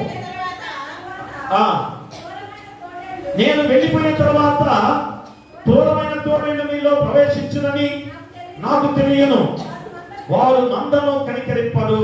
ప్రియరా, ఎన్ని సందర్భాల్లో తోడేళ్లు అనే మాట ఎవరిని సంబోధించింది? మా అబద్ధ బోధకులను సంబోధించింది. అబద్ధ బోధకులు అంటే ఎవరు? సంఘాన్ని ఎవరైతే చీలుస్తారో వారు అబద్ధ బోధకులే, వారే తోడేళ్ళని ఖచ్చితంగా చెబుతున్న మాటలు. ఈరోజు నేను చెప్పిన మాటలు కాదు. ప్రియరా, అవకాశాన్ని నువ్వు ఇచ్చావా? మార్చడానికి అవకాశం నువ్వు ఇచ్చావా? మరి ఇంకెంత గొప్పమైన విధానం. ఈరోజు సంఘం ఎంతగా బలపడిన సంఘం ఇది. ఎప్పుడైనా ఆగిందా? ఆదివారం విశ్రాంతి ఎప్పుడైనా ఆచారా? మనకి ఏంటంటే ఒక ఆచారం సరిపోతే ఆచారం అంతే కానీ లేకపోతే ఖచ్చితంగా విశ్రాంతి దినము జరగాల్సిందే కదా. మా ఆదివారం ఖచ్చితంగా జరగాల్సిందే కదా. ఎప్పుడైనా ఆగిందా? ఒక్కసారి ఆలోచన చేసుకుంటే దేవుని ఆలయము, దేవుని యొక్క ప్రజలు, దేవుని మనుషులు ఎప్పుడు కూడా నిండుగా ఉండే గొప్ప విధానమే దేవుడు కోరుకున్న గొప్ప విధానం. అందుకనే మా పశువులు ఎలాగా గడ్డి మేస్తాయో అది వాటి ఆహారముగా అందరూ తెలుసు కదా. పశువులు గడ్డి మేస్తాయి, దానికి ఆహారం. తోడేళ్ళు మా గొర్రెలు తింటుంది, దాని నైజం. మరి అబద్ధ ప్రవక్తలు, అబద్ధ బోధకులు ఎలాంటి వారు? వారు అపవిత్రాత్మకి వారసులుగా ఉన్నవారు. వారు ఎలాంటి వారు? గడ్డిని తినేవారే, మా అక్కడ పశువులు కూడా తినేవారే. చూసారా? మా రెండు కూడా అటు మాంసాహారము, శాకాహారులు. అంటే ఎంత ప్రమాదకరమో మీరు ఒకసారి ఆలోచించేయండి. ఎంత ప్రమాదకరమో ఒకసారి ఆలోచించేయండి. కాబట్టి ప్రియ నిన్నరా మరి దేవుని చేత పంపబడక సంఘంలో సభ్యుడై, కాపరి అయి, నాయకుడై, వాగ్దానం కలిగిన భక్తే అద్భుతాలు చేయవాడే ఇంటి ఆశ్చర్యపడవలసిన పని లేదు అనేది ఖచ్చితంగా చెబుతున్నాడు. ఈరోజు ఎలా ఎక్కడి నుంచి వస్తున్నారని చెప్తున్నాడు? సంఘంలోంచే. మా అబద్ధ బోధకులు ఎక్కడి నుంచి వస్తున్నారు? సంఘంలోంచే వస్తున్నారని ఖచ్చితంగా చెబుతున్న విధానం. కాబట్టి సంఘాన్ని చీల్చేది ఎవరో ఒకసారి ఆలోచన చేసుకొని చాలా జాగ్రత్తగా మీరు ఉండండి అని ఖచ్చితంగా దేవుని వాక్యం ఈరోజు బోధిస్తున్న గొప్ప విధానం. ఎందుకంటే వారు మహత్కార్యములు చేయగలడు, సూచక్రియలు చేయగలడు. అంత మాత్రాన నమ్మి వెంబడించి ప్రతి ఒక్కరు కూడా మా గొర్రెలను ఏ విధంగా తినే ఆ తోడేలు, మరి ఆ గొర్రె ఎవరు? మనమే. ఖచ్చితంగా విశ్వాసులు కాదు. నేను దేవుని విశ్వాసులను సమర్పడిపోతున్నావేమో. మా అబద్ధ బోధకులు సంఘంలోంచి నిశ్చించి నీ యొక్క విశ్వాస జీవితాన్ని చెడగొట్టే విధానాన్ని నువ్వు మర్చిపోతున్నావు. నీ విశ్వాస జీవితాన్ని లేకుండా చేసే విధానాన్ని మర్చిపోతున్నావు. కాబట్టి ప్రియ దేవుని ద్వారా అపోస్తలుడైన పౌలు ద్వారా కొరింథీయులకు రాసిన 2వ పత్రికలో నీకు మరలా గుర్తు చేస్తున్నాడు. అపోస్తలుడైన పౌలు కొరింథీయులకు రాసిన 2వ పత్రిక ద్వారా 11వ అధ్యాయం చూడండి ఒకసారి. 11వ అధ్యాయము 14వ వచనాన్ని మనం చదువుకుందాం. ఇది ఆశ్చర్యం కాదు, సాతాను తానే వెలుగుదూత వేషం ధరించుకొనుచున్నాడు. ప్రియరా, ఇది ఆశ్చర్యం కాదు, సాతాను తానే వెలుగుదూత వేషం ధరించుకొనుచున్నాడు. అంటే ఈరోజు మనము ఆ వేష భాషలకి అవకాశం ఇస్తున్నాం. వేష భాషలకి అవకాశం ఇస్తున్నాం. దాని ద్వారా ఈ వాక్యము నీ హృదయంలో రాకుండా పోతున్న సందర్భం. మధ్యలో 2 చమత్కారమైన మాటలు చెబితే చాలా సంతోషిస్తావు కదా. మరి 2 పితకథలు చెబితే అప్పుడు వాక్యం విన్నవాడిగా అనుకుంటావు కదా. దేవుని వాక్యం ఉన్నంతగా చెబితే నీ మనస్సు, నీ శరీరము నిద్రలోకి జారుకుంటుంది. అంటే అపవాది నీ ఆ వాక్యాన్ని వినకుండా ఆత్మను ఎలాగా చంపుతుందో, అంటే ఈరోజు నీ యొక్క జీవితం ఎలాగుంది? మా శారీరక క్రియల ద్వారా ఆత్మను చంపుతున్నావా లేదా? మా ఆత్మతో నడిపించబడేవాడైతే ఈ వాక్యాన్ని ఏం చేయాలి? నీ శారీరక క్రియలు చంపుకోవాలి. అంటే అబద్ధ బోధకులు చిన్ను ఏ విధంగా చీల్చి వేస్తున్నారో గ్రహించలేవా? అయ్యో మాకు సంఘం ఉంది, మా పాస్టర్ గారు ఉన్నారు, వాక్యాన్ని మాకు ప్రతిరోజు వినపడుతుంది, మరి మాకు ఇంకెందుకు అనే ఆలోచన నీలో ఎందుకు లేదు? ఎందుకు తగ్గట్లేదు? అంటే అబద్ధ బోధకులు ఏ విధంగా వచ్చి నీ యొక్క ఆత్మను ఎలాగా చంపుతున్న విషయాన్ని కూడా నువ్వు మర్చిపోయే భయంకరమైన స్థితిలో జీవిస్తున్నావు. అందుకే మత్తయి సువార్త 7వ అధ్యాయంలో 22వ వచనంలో నీకు గుర్తు చేస్తున్నాను. 22వ వచనం. ఆ దినమందు అనేకులు నన్ను చూచి, ప్రభువా ప్రభువా మేము నీ నామమున ప్రవచింపలేదా? నీ నామమున దెయ్యములను వెళ్ళగొట్టలేదా? నీ నామమున అనేకమైన అద్భుతములు చేయలేదా అని చెప్పుదురు. ప్రియులారా చూడండి, ఆనాడు యేసుక్రీస్తు వారు సింహాసనం మీద కూర్చొని ఆ తీర్పు సమయంలో ఇదిగో ఇలాంటి బోధించే వారందరూ కూడా యేసుక్రీస్తు వారి దగ్గర వేడుకుంటున్నారు, ప్రభువా ప్రభువా. ప్రియులారా ఏమంటారు? మేము అద్భుతములు చేయలేదా? మేము దెయ్యాలను వెళ్ళగొట్టలేదా? మేము గొప్ప కార్యాలు చేశాము కదా, మరి మేము మీ రాజ్యంలోకి వారసులమే కదా అని వారు అడుగుతుండగా 23వ వచనంలో యేసుక్రీస్తు వారు పలికే మాటలు ఒకసారి గమనించండి. అప్పుడు నేను మిమ్మల్ని ఎన్నడూ ఎరుగను, అక్రమం చేయవాళ్ళారా నా ఎదురుని పొట్టని వారితో చెప్పుదును. ప్రేమరా, వారికి శిక్ష దేవుడే రేపు తీర్పు దినం రోజు అయిపోతున్న క్షణాన్ని కూడా మీరు మర్చిపోతున్న మాటలు కదా. దేవుని వాక్యం ఇంతగా బోధిస్తుంది. వారిని అక్రమం చేయవాళ్ళని సంబోధిస్తున్న వాక్యమే ఈ రోజు.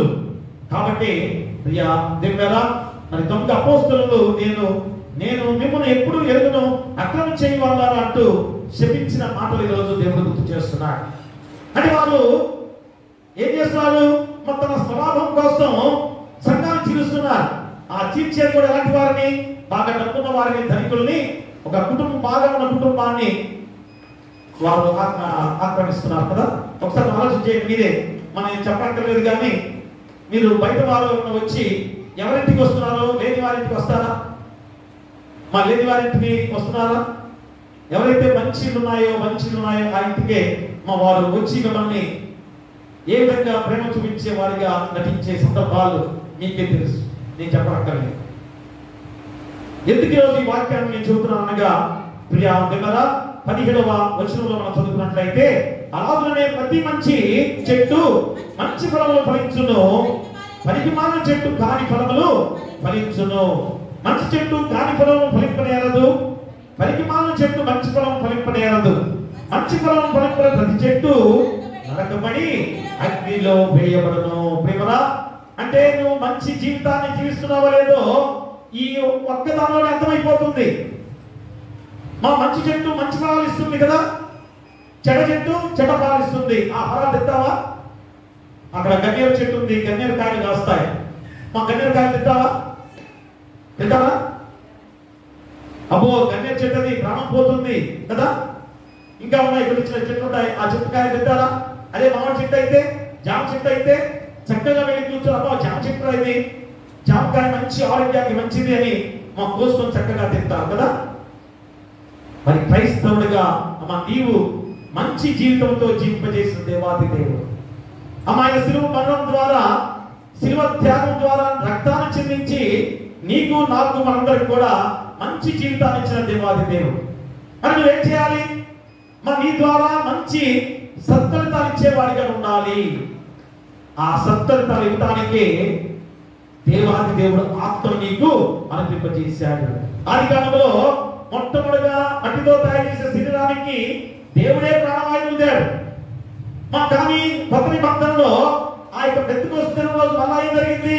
వేరొక ఆదరణకర్తను నీకు ఉంచిపోతున్నానని మరలా గుర్తు చేశాడు. చూసారా? అంటే ఆల్రెడీ ప్రాణవాయువుతో, దేవుడి ప్రాణవాయువుతో ఉన్న శక్తివంతులైన జీవితాలు మనవి. కానీ అపవాది యొక్క క్రియల ద్వారా, మనము శారీరక క్రియల ద్వారా అపవాది మార్గంలో నడుస్తున్న జీవితాలు. అందుకనే ఆ శారీరక క్రియలని చంపే విధానంలో ఏంటా శారీరక క్రియలు? ఒకసారి మనం చూద్దాం. అందరికి తెలుసు కదా, ఆత్మఫలాలు ఫలించకుండా శారీరక క్రియలు ఏ విధంగా చేస్తున్న వారిగా మనం ఉన్నామో చూడండి. ఆ 11వ వచనంలో గలతీయులకు రాసిన పత్రిక 5వ అధ్యాయము, ఆ శరీర కార్యము స్పష్టమై ఉన్నవి, అవేమనగా జారత్వము, అపవిత్రత, కాముకత్వము, విగ్రహారాధన, అవిచారము, ద్వేషములు, కలహము, మత్సరములు, క్రోధములు, కక్షలు, వేదములు, విమతములు, అసూయలు, మత్తతలు, అల్లరితో కూడిన ఆటపాటలు మొదలైనవి. చూసారా? శరీర కార్యాలు ఏమిటివి? ఇంట్లో నీకు ఒకటన్నా ఉందా? ఒకసారి ఆలోచించండి. శరీర కార్యాల్లో జాగ్రత్త నీలో ఉందేమో ఆలోచించేయి, అపవిత్రత నీలో ఉందేమో ఆలోచించేయి, కామకత్వం నీలో ఉందేమో, విగ్రహారాధన నీలో ఉందేమో, అభిచారం నీలో ఉందేమో, ద్వేషములు లేవా, కలహములు లేవా, అసూయ లేదా, మత్తతలు లేవా, అలతో కూడిన ఆటపాటలు లేవా? ఇన్ని సందర్భాల్లో దేవుని కార్యం జరిగిన తర్వాత దేవుణ్ణే స్తుతించాలే కానీ మరలా సినిమా పాటలు, సినిమా డ్యాన్సులు, ఎవరినో ఆడపిల్లలు తీసుకొచ్చి భార్య భర్తలుగా చక్కగా కూర్చొని మీ కుమార్తెలు కూర్చోబెట్టుకొని చూపిస్తున్నారు. ఎంత భయంకర అసహ్యమైన జీవితాలుగా ఒక్కసారి నీ శరీరాన్ని మా దేవుని ఆత్మ చేత నడిపించబడుతుందో లేదో ఆలోచన చేసుకుంటే ఎప్పుడు కూడా పనులు చేయవు. అవునా? ఒక ఆడపిల్లల్ని తీసుకొచ్చి డ్యాన్స్ వేపిస్తూ ఎంతో దారుణమైన విధానాలు మరి కుటుంబంతో సహా నీ కుమార్తెలను కూడా కూర్చోబెట్టుకొని కుమారులు కూర్చోబెట్టుకొని నువ్వు చూస్తున్నావంటే అర్థం ఏంటి? ఏం నేర్పిస్తున్నా? ఇవన్నీ చెప్తే నీకు బాధ వేస్తుంది కదా. ఈరోజు ఖచ్చితంగా ఈ వాక్యం ద్వారా నీకు తెలియజేయాల్సిందే. ఎందుకంటే ఈరోజు ఎంత క్రైస్తవత్వాన్ని పెంపొందించుకున్న మనం కూడా ఇంకనూ అలాంటి ఆచారాలతో ఉన్నామంటే ఎలాంటి స్థితిలో మనం ఉన్నామో ఆలోచన చేసుకోవాలి. శారీరకమైన దానంలో జీవిస్తున్నావా? ఆత్మతో నీవు సత్యంతో నడుస్తున్నావా లేదో నీకు నువ్వు ఆలోచన చేసుకుంటే అలాంటి దగ్గరికి కూడా రాని కదా ప్రియా దేవుడా. అందుకని ఈరోజు నీ శారీరక క్రియలను చంపుకొని మా ఆత్మతో నువ్వు ఏ విధంగా సత్కర్తాలు ఫలించేవాడిగా ఉండాలి. అదే మొట్టమొదటి అంశముగా దేవుని చిత్త ప్రకారం చేయవాడే ఆత్మతో సత్కర్తాన్ని ఫలింపజేసుకుంటాడు. మన దేవుని చిత్త ప్రకారంగా నడిస్తేనే, కాబట్టి ఆ చిత్త ప్రకారం నువ్వు చేసేవాడిగా ఉంటేనే ఆత్మతో సత్కర్తాలు ఫలించేవాడిగా ఉంటావు. ఇక రెండోది ఏం చేయాలి? ఆత్మతో సత్కర్తాలు ఫలించాలంటే దేవుని చిత్త ప్రకారం నడవాలి. రెండోది ఏంటి? ఆత్మ చేత శారీరక క్రియలను చంపాలి. రెండోది ఏంటి? ఆత్మ చేత శారీరక క్రియలు చంపాలి. దాన్ని అనుకుంటారా? శరీరము తినుము తాగుము సుఖించుము, ఇంత చక్కగా ఉంటే మరి ఎలాగా మేము చంపుకోవాలి వాటిని? ఇగో ఇవన్నీ ఇప్పుడు శరీర క్రియలు మనకు అన్ని శరీర క్రియల్లో ఒకటన్నా నీకుందో లేదో ఒకసారి ఆలోచన చేసుకోవాలి. మనం ఆలోచన చేసుకోవాలి. ఎవరి వారిని ఆలోచన చేసుకోవాలి. వాడికి ఉంది, అతనికి ఉంది, ఆమెకు ఉంది, వాడికి ఉందనే మాటలను అనుకుంటున్నామేమో కానీ ఈ శారీరక క్రియలు నాకున్నాయా అని ఖచ్చితంగా ఎవరికి వారికి ఆలోచన చేసుకుంటే మనం ఖచ్చితంగా ఈ చెప్పిన ఈ శారీరక కార్యాలన్నీ కూడా ఏదో ఒకటి నీకు ఉందో లేదో ఆలోచన చేసుకొని ఆ ఒక్కటి కూడా లేకుండా చేసుకోవాలి. కానీ ఇవన్నీ ఉన్నాయనే భావన కూడా మా లోకంలో తాండవిస్తుంది. ఏమిటి? మాకు ఖచ్చితంగా విగ్రహారాధన ఉంది, జాగ్రత్తం ఉంది, అపవిత్రత ఉంది, కాముకత్వం ఉంది, అవిచారము, ద్వేషములు, కలహము, మత్సరములు, క్రోధములు, కక్షలు, భేదములు, విమతములు, అసూయలు, మత్తతలు, అలలతో కూడిన ఆటపాటలు. మా ఒక తప్పు జరిగితే అన్ని కూడా లింకే, ఇక అన్ని కూడా తప్పులు వస్తుంటాయి. అందుకనే ఆత్మ ఫలాలు దేవుడు మనకు అనుగించిన గొప్పదా. ఏంటి ఆత్మ ఫలాలు? అదే ఆత్మ చేత శారీరక్రియం చంపాలి. రోమపత్రిక 8వ అధ్యాయం చూసుకుందాం. రోమపత్రిక 8వ అధ్యాయంలో 14వ వచనాన్ని మనం చదువుకుందాం. ఆ దేవుని ఆత్మ చేత ఎందరూ నడిపించబడుతుందో వారందరూ దేవుని కుమారులైనందురు. ప్రియరా, దేవుని ఆత్మ చేత ఎందరూ నడిపించబడుతుందో వారందరూ దేవుని కుమారులైనందురు. ప్రియరా, ఖచ్చితంగా ఈరోజు ఆత్మ చేత శరీర క్రియలు ఎలాగా చంపుకోవాలి? ప్రియరా, ఏ విధంగా చంపుకోవాలి? దేవుని ఆత్మ చేతనే. వేరొక ఆత్మకత్వం కూడా మనం మళ్ళా పంపించాడు దేవుడు. మరి పరిశుద్ధాత్మ దేవుడు నీలో ఉన్నాడు. మరి నీలో ఉన్నప్పుడు ఆ చెడు క్రియలు, ఆ శారీరక క్రియలు నీకు గుర్తు రావట్లేదా? అయితే నేను తప్పు చేస్తున్నాను నీకు తెలియట్లేదా? అందుకని శరీరమును ప్రాణమును తీసుకోవడం కాదు. కానీ చాలా మంది అయ్యో నేను తప్పు చేశాను, ఇక నేను ఉరేసుకుని చచ్చిపోతే మంచిదని అనుకుంటారు కదా. అది దేవుడి విషయంలో పాపమే. ఇంత చక్కటి శరీరాన్ని నీకు ఇచ్చి ఆ శరీరంలో పరిశుద్ధాత్మ దేవుడు నీలో నింపితే ఆ శరీరాన్ని నువ్వు చంపుకుంటే అర్థం ఏంటి? కాబట్టి ఆత్మహత్య చేసుకోవడం కూడా పాపమే. మరి నువ్వు ఏదో పాపం చేశాను కనుక నేను చచ్చిపోయానని భావం నీలో ఉందేమో. ఇస్రాయేలు యోధ అలాంటి వాడే కదా, మా ఇస్రాయేలు యోధ అలాంటి వాడే. కానీ పేతురు తప్పు చేశాడు, కానీ పశ్చాత్తాపడ్డాడు. మా కన్నీరు ముందు దేవుని దగ్గర వేడుకున్నాడు. తిరిగి ప్రాయశ్చిత్తముతో దేవుల్లో పరలోకపు తరం చెవులు పొందుకున్న గొప్ప ధన్యకరమైన జీవితం. మా దావీదు తప్పు చేశాడు, కానీ తప్పు తెలుసుకున్నాడు, దేవుని రాజ్యంలో గొప్పవాడిగా ఉన్నాడు. కానీ ఇస్రాయేలు అలా కాదు. అయ్యా నేను తప్పు చేశానని దేవుని దగ్గర నుంచి ప్రాధేయపడి అడిగితే మా దేవుడు ఖచ్చితంగా తన పాపాన్ని క్షమించి రక్షించేవాడే. కానీ అతను ఏం చేశాడు?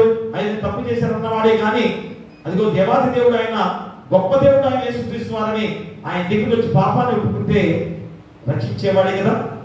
వెళ్ళిపోయాడు, ఊరేసుకున్నాడు. ఆ ఊరి కూడా తెగిపోయి కింద పడి పొట్ట చెక్కలైపోయి పొట్టలు వచ్చి పేగులు బయటకు వచ్చాయి. చూసారు ఎంత నికృష్టమైన చావో, భయంకరమైన చావో ప్రియ దేవులారా.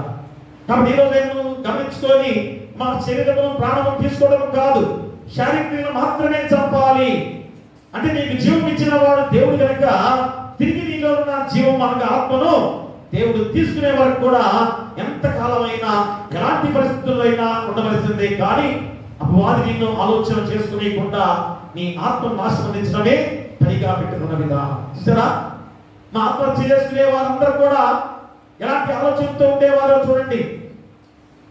దేవాది దేవుడు అమ్మ నీకు ఎప్పుడైతే మరణించేంత వరకు కూడా అమ్మ అంతవరకు ఉండాల్సిందే, కానీ మధ్యలో నేను ఆత్మహత్య చేసుకోవాలి, అయ్యే లోకంలో నేను జీవించలేను అనుకుంటే అది దేవుని యొక్క విధానంలో నువ్వు దేవుని కుమారుడు కాదు ప్రేమరా. అంటే ఎన్ని కష్టాలు వచ్చినా, ఎన్ని శోధనలు వచ్చినా కానీ తట్టుకొని నిలబడాలి. శోధనను సహించువాడు ధన్యుడని కూడా దేవుడు గుర్తు చేసే ఉపమానం. అందుకనే మా పౌలు భక్తుల ద్వారా పరిశుద్ధాత్మ దేవుడు తెలియజేయవచ్చున్న విధానం ఏంటనగా శారీరక క్రియలను నీ ఆత్మ చేత చంపాలి. శారీరక క్రియలు ఏం చేయాలి? నీ ఆత్మ చేత చంపాలి అనగా శారీరక క్రియలు ఏమిటో చాలా స్పష్టంగా తెలియజేసిన సందర్భమే ఈరోజు అందరూ కూడా గలతీయుల రాసిన పత్రిక 5వ అధ్యాయంలో మా 20 నుంచి చెప్పబడిన మాటలు కదా, 21 వచ్చిన వరకు కూడా ఇందాక చదువుకున్నాం. కాబట్టి అలాంటి శారీరక క్రియలను ఆత్మ చేత చంపాలి. ఎలాగా? ఆత్మ అనేది ఏం చేస్తుంది? మంచి మార్గంలో నడిపిస్తుంది. ఏమిటి ఆ మంచి జీవితము? ఎలాగుంటే ఆత్మ చేత నడిపించబడే వాడికి ఉండబోతున్నావు? అదే ఆత్మ ఫలాలుగా దేవుడిని గుర్తు చేస్తున్నాడు. ఏమిటవి? అయితే ఆత్మ ఫలం ఏమనగా ప్రేమ, సంతోషము, సమాధానము, దీర్ఘశాంతము, దయాత్వము, మంచితనము, విశ్వాసము, సాత్వికము, ఆశా నిగ్రహము. ప్రియమరా చూడండి, ఆత్మతో నడిపించబడే ప్రతి వారు కూడా ఎలాగా జీవించాలి? మా ప్రేమతో ఉండాలి, సంతోషంగా ఉండాలి, సమాధానంతో ఉండాలి, దీర్ఘశాంతము కలిగి ఉండాలి, దయాత్వముతో ఉండాలి, మంచితనముతో ఉండాలి, విశ్వాసము కలిగి ఉండాలి, సాత్వికముతో ఉండాలి, ఆశా నిగ్రహము. అంటే అత్యాశను పోకూడదు. అత్యాశే దాన్ని ఏమంటారు? మళ్ళా ఆశ, అత్యాశ, అత్యాశ నుంచి దురాశ కదా. దురాశ గర్వం దాల్చి పాపం కలను, పాపము నిన్నేం చేస్తుంది? అగ్నికి ఆహుతి చేస్తుంది. ప్రేమలా కాబట్టి ఈరోజు ఖచ్చితంగా ఈ వాక్యం ద్వారా గుర్తు చేసుకొని అయ్యో ఆత్మఫలాలంటే ఆత్మ చేత శారీరక్రియలు ఎలా చంపాలి అని ఆలోచన చేస్తున్నావేమో. అదేంటి? అయ్యో వ్యక్తులైతే ఆ శారీరక్రియలు చంపడానికి మా ఆత్మ అనే వ్యక్తి ద్వారా శారీరక్రియలు చంపవచ్చు కదా. అంటే ఆత్మహత్య చేసుకునేవారు ఏమనుకుంటారు? శారీరక్రియలు చంపుకోవడం అంటే ప్రాణం తీసుకుంటే శారీరక్రియలు చచ్చిపోతాయి అనుకుంటారు కదా. కాదు ప్రియా దేవుడా, ప్రాణం తీసుకోవడం కాదు. దేవుడు ఇచ్చిన శక్తి కలిగే ప్రాణం, దేవుడు సృష్టించిన నీ జీవితం, దాని మధ్యంతరంగా నువ్వు ప్రాణాన్ని తీసుకుంటే మా దేవుడి రాజ్యాన్ని అడిగి పెట్టలేవు. చూసారా, నువ్వు అనుకుంటున్నావేమో ఈ లోకంలో తమ ప్రయాసంలో మా విశ్రాంతి పొందుతున్న మాట అనుకుని నువ్వు ఆత్మహత్య చేసుకుంటున్నావేమో. అంటే నువ్వు పారిపోయావు, అపవాదికి వారసుడైపోయావు, అపవాదికి దాసుడిగా మారిపోయావు, అందుకనే ఆత్మహత్య చేసుకున్నావు. అపవాది ఎంత బలహీనపరిచి ఆత్మహత్య చేసిందో ఒకసారి నువ్వు ఆలోచన చేసుకోవాలి. కాబట్టి ఎన్ని కష్టాలు వచ్చినా, ఎన్ని శోధనలు వచ్చినా మా ఆత్మహత్య చేసుకునే ప్రతి ఒక్కరు కూడా ఈ ఆలోచన చేసుకోవాలి. కాబట్టి ఆత్మ చేత శరీర క్రియలను చంపాలి అనే విధానం ఏంటనగా ఇదిగో ప్రేమ, సంతోషము, సమాధానము, దీర్ఘశాంతము, దయాళుత్వము, మంచితనము, విశ్వాసము, సాత్వికము, ఆశా నిగ్రహము. ఇట్టి వాటికి విరోధమైన ఏమీ లేదు. క్రీస్తు యేసు సంబంధులు శరీరము దాని ఇచ్చలతోనూ దురాశలతోనూ సిలువేసి ఉన్నారు. మనందరం కూడా క్రీస్తు యేసు శిలువ ద్వారా అవన్నీ కూడా ఆ శారీరక క్రియలను చంపివేస్తున్న జీవితాలు అందరికీ కూడా ప్రియ దేవుడా. కాబట్టి ఈరోజు అపోస్తలుడైన పౌలు రోమ సంఘానికి హెచ్చరిక చేసి ఈ మాటలు చాలా బలంగా చెప్పబడిన గొప్ప మాటలే. ఇదే కాబట్టి సహోదరులారా, శరీరానుసారముగా ప్రవర్తించుటకు మనము శరీరములకు రుణస్థులము కాము. మీరు శరీరానుసారముగా ప్రవర్తించిన సమవలసిన వారు, కానీ ఆత్మ చేత శరీర క్రియలను చంపిన జీవించదరు.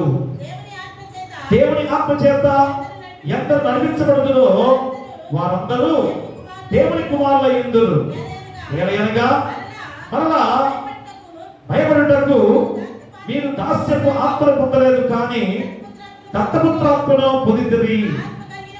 ఆ ఆత్మ కలిగిన వారమై మనము అబ్బా తండ్రి అని మొదలుపెట్టుచున్నాము. మనము దేవుని పిల్లలమని ఆత్మ తానే మన ఆత్మతో కూడా సాక్ష్యం ఇచ్చుచున్నాడు. మనము పిల్లలమైతే వారసులము, అనగా దేవుని వారసులము, క్రీస్తు కూడా మహిమ పొందుటకు ఆయనతో శ్రమపడిన క్రీస్తు తోడి వారసులము. ప్రియరా చూడండి, ఎంత ఖచ్చితంగా తానే మన ఆత్మతో కూడా సాక్ష్యం ఇచ్చుచున్నాడు. ఏమని? మనము దేవుని పిల్లలమని ఆత్మ తానే మన ఆత్మతో కూడా సాక్ష్యం ఇస్తున్నాడు. మా ఆయన ఏమన్నా పిల్లలు అంటున్నాడు. మరి దేవుని పిల్లలైనా మనం ఏం చేయాలి? ఆత్మ ఫలాలు ఫలించే వారిగా ఉండాలి. ఆత్మతో సత్ఫలితాలను ఫలించే వాడిగా ఉండాలి. ఫలిస్తున్నావా? శారీరక క్రియలతో ఇంకనూ శారీరక క్రియల ద్వారా ఆత్మను చంపేస్తున్నావా? మా ఆత్మతో శారీరక క్రియలు చంపవేమన్నాడే, కానీ శారీరక క్రియల ద్వారా ఆత్మను చంపమని దేవుని వాక్యం చెప్పలేదే. మరి వాక్యానుసారంగా నడుస్తున్నావా లేదో ఈ ఒక్కదానిలోనూ ఆలోచన చేసుకోవాల్సిన బాధ్యత నీపై ఉంది. ప్రేమరా, ఖచ్చితంగా మా ఆత్మ సత్ఫలితాలిచ్చే గొప్ప విధానం ద్వారా నువ్వు నడవాల్సిన బాధ్యత నీ గుర్తు చేస్తున్నాడు. అందుకనే శరీరం ఆత్మ జరిగించే కార్యములు ఒక్కటే అయినప్పుడు నువ్వు ఆత్మ ద్వారా నడిపించబడే వాడిగా ఉంటావు. ప్రియమరా, శరీరము ఆత్మ రెండు కూడా ఈ శరీరంలోనే ఉన్నవి కదా. కాబట్టి శక్తివంతమైన ఆత్మే, కానీ ఆత్మను లెక్క చేయట్లేదు. ఈ శరీరమే గొప్పదను ఆలోచన చేస్తున్నావు. కాబట్టి శారీరకంగా నువ్వు నడిచే విధానమే, భౌతికంగా నువ్వు నడిచే శారీరకమైన విధానమే పాపంలో గడిపిస్తున్నది. అది ఆదాము హవ్వలు చేసిన పాప ఫలితాన్ని మనం తెలుసుకుని కూడా ఇంకనూ శారీరకంగా మనం జీవిస్తున్నాం కదా. కానీ ఆత్మతో నడిచినట్లయితే, ఆత్మతో సత్యంతో దేవుని ఆరాధించిన వారైతే దేవుని పిల్లలే. కాబట్టి శరీరము ఆత్మ రెండు కలిసి పనిచేస్తే అది ఆత్మతో సత్ఫలితాలు ఫలించే గొప్ప విధానం. కాబట్టి ఆత్మతో నువ్వు ఏం చేయాలి? నీ శరీరాన్ని నడిపించుకోవాలి. కాబట్టి శరీరానికి అధికారం ఇవ్వద్దు దయచేసి. ఆత్మతోనే నీ శరీరాన్ని నడిపించుకున్నట్లయితే దేవుని మార్గంలో ప్రయాణం చేస్తావు. అప్పుడు సత్ఫలితాలు ఫలించేవాడిగా, మంచి చెట్టు ఎలాగా ఫలించే ఆ గొప్ప విధానం ఎలా ఉందో నీవు కూడా మంచి ఫలాలు ఫలించే గొప్పవాడి. ప్రియమరా, ఈరోజు అలాంటి మంచి ఫలాలు ఫలించే మనుషులుగా ఉన్నారా? ఒక్కసారి ఆలోచన చేసుకుని మనకు మనంగా వేరే జీవిస్తుందా? ప్రియమరా, ఎందుకంటే యూద తన లోకాశను చంపుకోలేకపోయాడు, కానీ మా యేసుతోనే ఉన్నాడు కదా, యేసుతోనే ఉన్నాడు, కానీ శారీరకంగా చంపుకోలేకపోయాడు. ఈరోజు మనం కూడా దేవుల్లో ఉన్నాం, క్రైస్తవులుగా ఉన్నాం, కానీ శారీరకంగా చంపుకోలేకపోతున్నాం. ప్రియమరా, కాబట్టి ప్రతి విశ్రాంతి దినము రోజు ఈ వాక్యం ద్వారా నీ శరీరాన్ని మా బలపరుచుకునే విధంగా ఏం చేయాలి? ఆత్మను శక్తివంతుడిగా మార్చుకునే వాడిగా ఉండాల్సిన బాధ్యత. ఎప్పుడైతే ఆత్మను బలవంతుడిగా మార్చుకున్నట్లయితే, ఆత్మతో సత్యంతో దేవుని ఆరాధించే వాడిగా నువ్వు బలమైన వాడిగా ఉన్నట్లయితే నీ శరీరము అదుపులో ఉంటుంది. ఎప్పుడైతే ఆత్మ లేకుండా, ఆత్మ గురించి నువ్వు ఆలోచన చేయకుండా ఉన్నావో నీ శరీరము పై చేయి సాధిస్తుంది. అది ఎక్కడ కనిపిస్తుంది? అపవాది మార్గంలో కనిపిస్తుంది. అలాంటి వారే ఆత్మహత్య చేసుకునే వారికి ఉండబోతున్నారు కదా. అంటే అపవాది ఏం చేస్తుంది? ఇక నేను నాశనం చేస్తుంది. ఏ విషయంలో అయినా కానీ ఆత్మహత్య చేసుకోలేకపోయినా కానీ మా మద్యం తాగుతున్నారు, అదే మద్యం మంచిది కాదు. సిగరెట్ తాగుతున్నారు, ఏం రాస్తారు కింద? సిగరెట్ తాగుతా మంచిది కాదు, ఆరోగ్యానికి మంచిది కాదు కదా. సారాయి తాగుతా మంచిది కాదు అని రాస్తారు. కానీ ఈరోజు చిన్న పిల్లలు కూడా మద్యం సేవిస్తున్నారనే మాట నీ నోటే వినబడుతుంది. ఎవరా? చిన్నపిల్లలు కూడా తాగుతున్నారంటే నిక్కులు ఇరుస్తూ మాట్లాడుతున్నారు చాలా మంది కూడా. అయ్యో, చిన్నపిల్లలు కూడా తాగుతున్నారు అంటే ఎందుకు తాగుతున్నారు చిన్నపిల్లలు? మా సిగరెట్లు ఎందుకు తాగుతున్నారు పిల్లలు? పెద్దవాళ్ళు ఏం చేస్తే పిల్లలు అది చేస్తారు కదా. మరి పెద్దవాళ్ళు దాన్ని కంట్రోల్లో పెట్టుకుంటే, పెద్దవాళ్ళు దాన్ని తీసివేసుకుంటే పిల్లలు చేస్తారా? చూడండి, ఎక్కడ తప్పుందో ఎక్కడ తప్పు చేస్తున్నావో నువ్వు గ్రహించుకోవాలి. కాబట్టి పెద్దవాళ్ళుగా ఈరోజు మనందరం కూడా అలాంటి శారీరక క్రియలను మారుతుంటే ఈరోజు ఆత్మతో నీ కుటుంబము, నీ జీవితం, నీ బిడ్డలు ఎంత ధన్యకరంగా ఉంటారో ఆలోచన చేసుకుని ఇప్పుడైనా కానీ ఆత్మతో ఆత్మ చేత శారీరక్రియలు చంపుకున్నట్లయితే సత్ఫలితాలు ఫలించేవాడికి ఉండబోతున్నాం. మా ఆత్మతో సత్ఫలితాలు ఫలించాలంటే దేవుని చిత్రకారంగా నడవాలి. మా ఆత్మ చేత శారీరక్రియలను చంపుకోవాలి. ఖచ్చితంగా ఈ రెండు కూడా నువ్వు చేయాలి. అప్పుడే ఆత్మ చేత సత్ఫలితాలు ఫలించేవాడిగా ఉండబోతున్నావు. ప్రేమరా, ఆత్మతో సత్ఫలితాలు ఫలించాలంటే ఏం చేయాలి చెప్పండి. ఒకటి, ఆత్మతో సత్ఫలితాలు ఫలించాలంటే ఏం చేయాలి? దేవుని చిత్త ప్రకారంగా నడవాలి. రెండు, శారీరక్రియలని చంపేసుకోవాలిగా ఆత్మ చేత. ఆత్మ ఎంత శక్తివంతమైందో గుర్తు చేశారు కదా. మా మట్టితో చేసిన శరీరానికి ఆయన 3వ అధ్యాయం చెప్పిన మాటలే కదా. మా మట్టితో చేసిన శరీరానికి ఎప్పుడైతే ప్రాణవాయువు ఉందాడో అప్పుడు శక్తివంతమైన ప్రాణంగా లేచి ఈరోజు నువ్వు నేను గొప్ప అనే గర్వంతో ఎదుటివాడి మీద నేను గొప్ప అనే అహంకారంతో మనుషులుగా మనం జీవిస్తున్నాం. కానీ ఎవరు గొప్ప? నీ గొప్పతనంగా కాదు. మా దేవుడు ఆ శక్తివంతమైన ప్రాణాన్ని నీలో నాలో పొందుపరిచాడు కనుకనే ఈరోజు మనం గొప్పవారమయ్యాం. అది దేవుని గొప్ప. కాబట్టి నువ్వు మనుషుల మీద నేను గొప్పవాడిని విరవీగుతున్నావేమో, గొప్పవాడిని అహంకారంతో జీవిస్తున్నావేమో. అది దేవుని చిత్త ప్రకారం కాదు. ఎప్పుడైతే తను తాను తగ్గించుకున్నవాడు హెచ్చరించబడతాడని గుర్తు చేస్తున్నాడు. ఎవరికి వాడు తను తాను హెచ్చించబడతాడో వాడు తగ్గించబడతాడనే మాట కూడా దేవాది దేవుడి చెప్పిన గొప్ప మాటలు.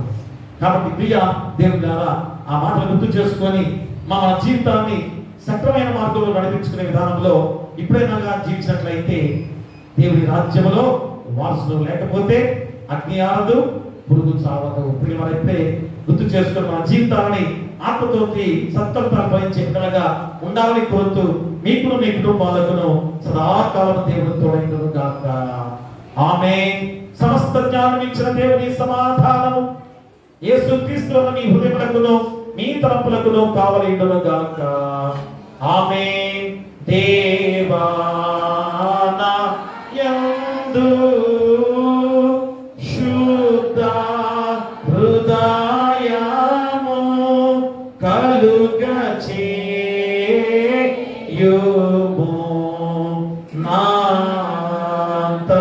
నాంతరంగములో స్థిరమైన మనసును తనముగా పుట్టించుము.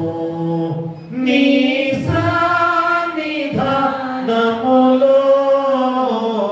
నుండి నన్ను త్రోసివేయుము. నీ పరిశుద్ధాత్మను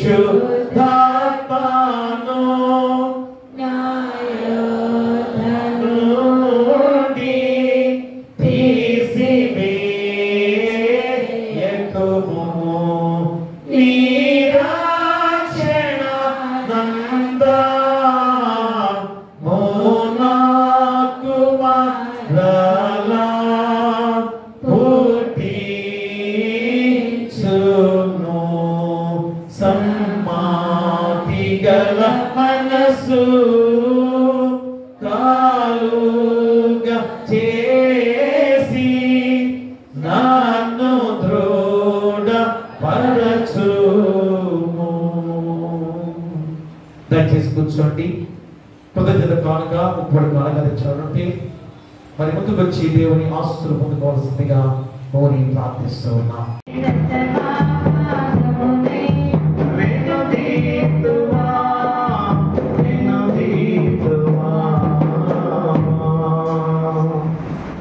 నీకీచు అర్పణలు నీవే మాకిచ్చితివి. మాకున్న సకల ఆస్తులు మాకు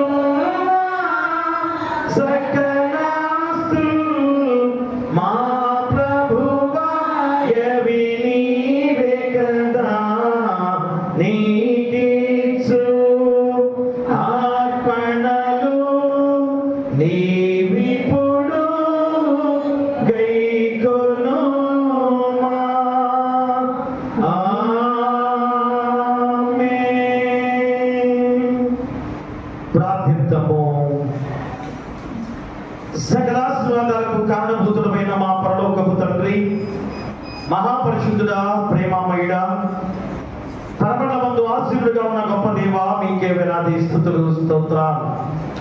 గడిచిన విశ్రాంతి దినం నుంచి ఈ విశ్రాంతి దినం వరకు మనం కాచి కాపాడి మీ రెక్కనీళ్ళలో భద్రపరిచినందుకు కూడా మీకే వేలాది స్తుతులు స్తోత్రాలు. ఇదిగో ఆయన మనకు గొప్ప వాక్యం ద్వారా ఆత్మతో సత్కృతాలు ఫలించుట అనే అంశాన్ని ఈరోజు మా గుర్తు చేస్తున్నారు. మన ఆత్మతో సత్కృతాలు ఎలాగా ఫలించగలము అనగా దేవుని చిత్త ప్రకారము నడిచే ప్రతి ఒక్కరు కూడా ఆత్మతో సత్కృతాలు ఫలిస్తారని, అలాగే ఆత్మ చేత శారీరక్రియలు చదువుకునే వారు ఆత్మతో సత్కృతాలు ఫలిస్తారని రెండు పాఠ్య భాగాల ద్వారా తెరచిన విధానములలో అపోస్తలుడైన పౌలు రోమా సంఘానికి హెచ్చరిక చేస్తూ చెప్పిన గొప్ప మాటలు. అలాగే మత్తయి సువార్తికుల ద్వారా యేసుక్రీస్తు వారు కొండ మీద ప్రసంగంలో చెప్పబడిన గొప్ప మాటలే తండ్రి. ఎందుకంటే మంచి చెట్టు మంచి ఫలాలు ఫలిస్తాయి, చెడ్డ చెట్టు ఏ విధంగా కాని ఫలాలు ఫలించే విధానం లాంటి చెడ్డ చెట్టును అగ్నిలో వేయబడుతుందని, నరికి వేయబడుతుందని కూడా సెలవించిన గొప్ప విధానం. అనగా మనుషులు ఎవరైతే సత్ఫలితాలు ఫలించకుండా ఉన్నారో, ఆత్మ ఫలాలు ఫలించకుండా ఉన్నారో వారందరూ కూడా శారీరక క్రియల ద్వారా ముందుకు సాగుతున్న వారు అగ్నిలో అగ్ని ముందుకు సాగుతగా ఉండబోతున్నారనే సత్యాన్ని ఈరోజు గుర్తు చేస్తున్నారు. అందుకనే ఆత్మతోనే శరీరాన్ని నడిపించుకోవాలి.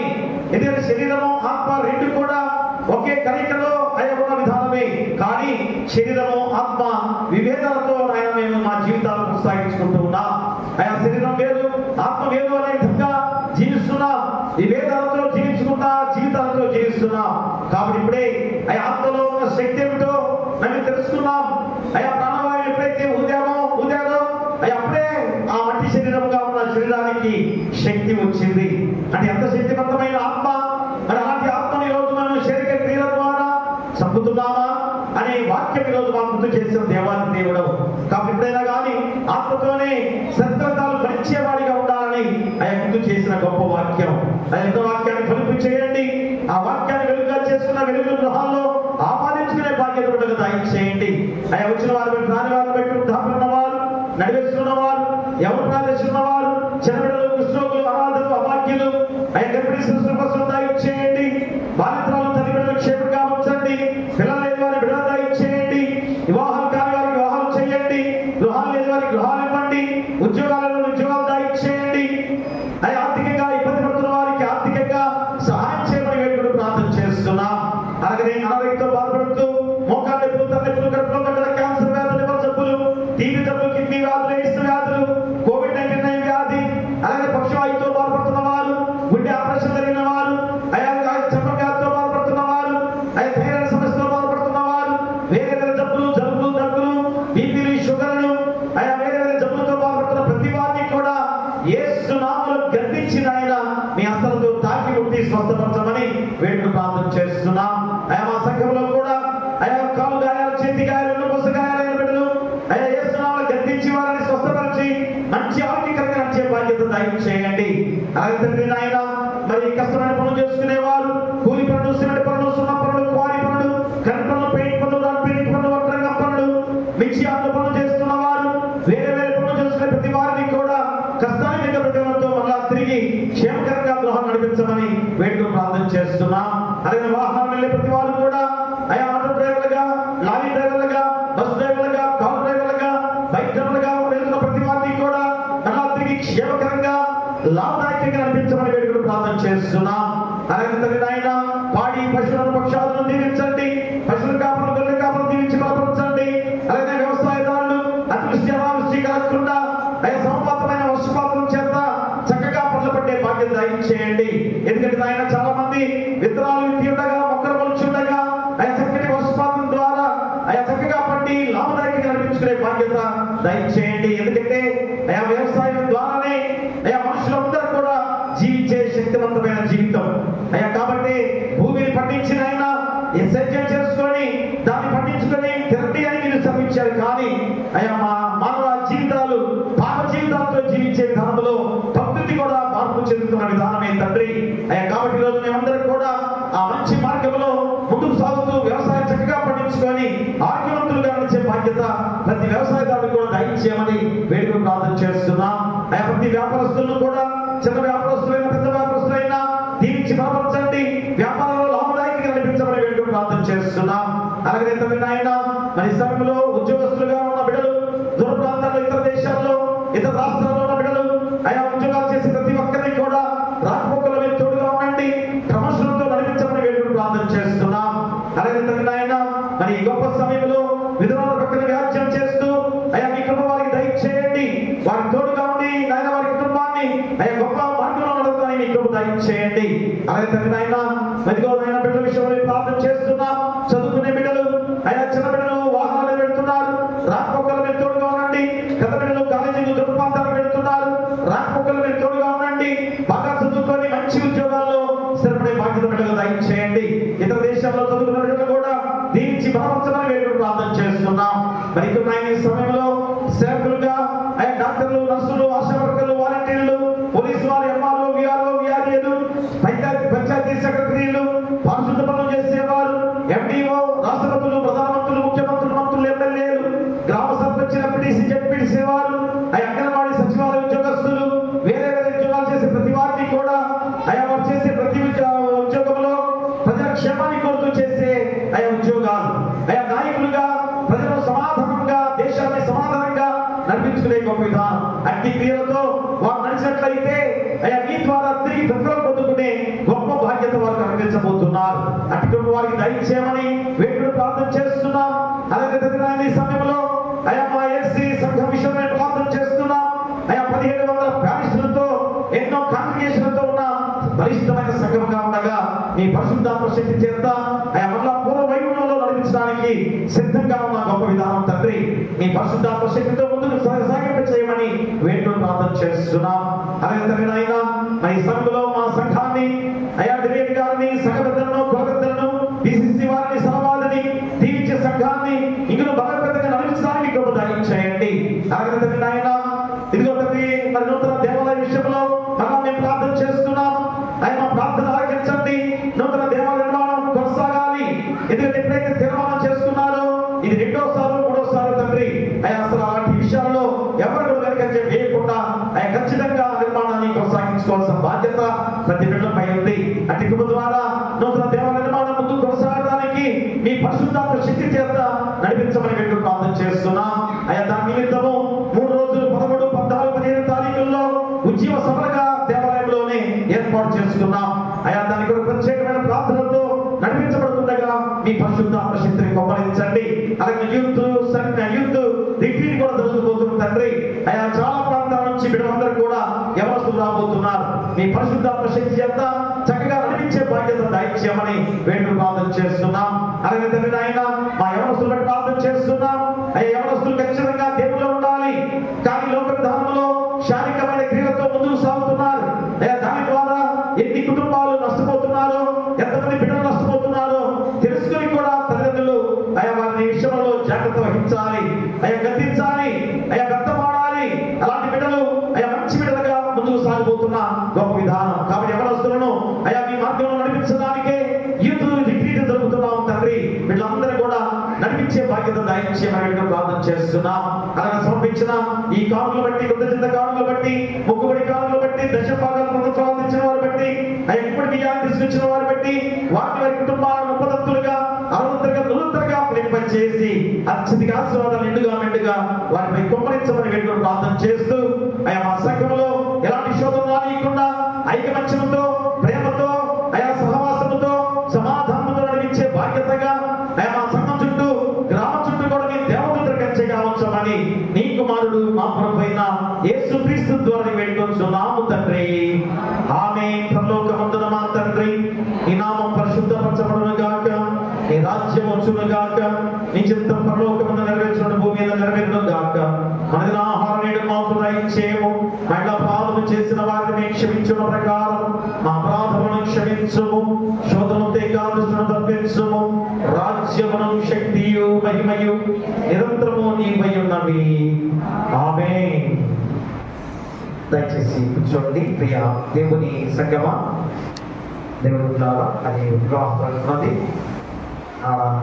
పాప యొక్క వివాహపడుతున్న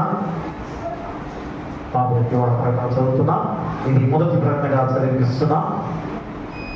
పల్నాడు జిల్లా ముప్పాళ్ళ మండలం ముప్పాళ్ళ గ్రామ వాస్తవ్యులు శ్రీ యనమాల దాసు ఇన్నాసమ్మగాళ్ళ కుమారుడు చిరంజీవి సంతోష్ కుమార్ అని ఆయనకును, గుంటూరు జిల్లా గుంటూరు మండలం సమడవరం గ్రామ వాస్తవ్యులు శ్రీ వాసిమళ్ళ బాబురావు సీతాగాళ్ళ కుమార్తె చిరంజీవి సౌభాగ్యవతి అనురాధ అని ఆమెకును దేవుని ఏర్పాటు ప్రకారం 25/8/2025 అనగా సోమవారం ఉదయం 11:40 పరిశుద్ధ మత్తయి లోధరం దేవాలయం ముప్పాళ్ళ గ్రామంలో పరిశుద్ధ వివాహం జరపనిశ్చయమైనది. వీరి పరిశుద్ధ గృహస్థ జీవనంలో వర్ధిల్లినట్లు వారి నిమిత్తమైన సంఘమును ప్రార్థన చేయవలని కోరుచున్నారు. వీరు జతపరచబడకూడదని న్యాయమైన సహేతు ఎవరైనా కనపరచగలిగిన వల్ల అట్టి వారు ఆక్షేపణలను వివాహ తేదీలోగా తెలియచేయాలని కోరి ప్రార్థిస్తున్నాం. ఇది మొదటి ప్రకటనగా చదివిస్తున్నాం. అందరూ కూడా ఆ వివాహం విషయంలో ప్రార్థన చేయండి. మరి పాప వివాహం కనుక మరి ఎంతో ఘనముగా జరిగించిన విధానంలో ఆర్థికంగా కూడా మరి ముందుకు నడిపించే గొప్ప విధానంలో ప్రతి ఒక్కరు కూడా ప్రార్థన చేయవలసిందిగా కోరి ప్రార్థిస్తున్నాం. అలాగనే 3 రోజులు ఉద్యోగ సభలు 13, 14, 15 మా దేవాలయంలో జరుగుతాయి. ఇవి రివర్ ఫామ్ చలచిత్ర పుస్తకము వెనక వైపు ఉండే వారందరూ కూడా సభ్యులు. వారు ఎన్నో గొప్ప సేవ ఎన్నో సంవత్సరాల నుంచి వారు రిటైర్డ్ అయిపోయిన పెద్ద పెద్ద ఉద్యోగస్తులు. వారు రిటైర్డ్ అయిపోయిన తర్వాత గొప్ప సేవ పరిచర్య ద్వారా ఆ పల్లెటూళ్ళల్లో ఉద్యమ సమస్యగా జరగదు కనుక అన్ని వారి దగ్గర నడిపించుకుంటూ ఉంటారు. అది ఎన్నో సంవత్సరాలు జరుగుతుంది. మరి ఈ సంవత్సరము మనకి నూతన దేవాలయ విషయంలో మరి మనం అనుకున్నాం. మరి వారే ఫోన్ చేసి మీ ఊళ్ళో ఈ ఉద్యోగ సభలు పెడతామని పాస్టర్ గారు మాకు తోచిన విధానంలో ఖచ్చితంగా పెట్టాలండి. మరి ఎందుకంటే నూతన దేవాలయ విషయంలో మేము కూడా 3 రోజులు ఉద్యోగ సభలు పెడదాం అనుకున్నాం. మరి ఉపవాస కూడికలుగా పెడదాం అనుకున్నాం.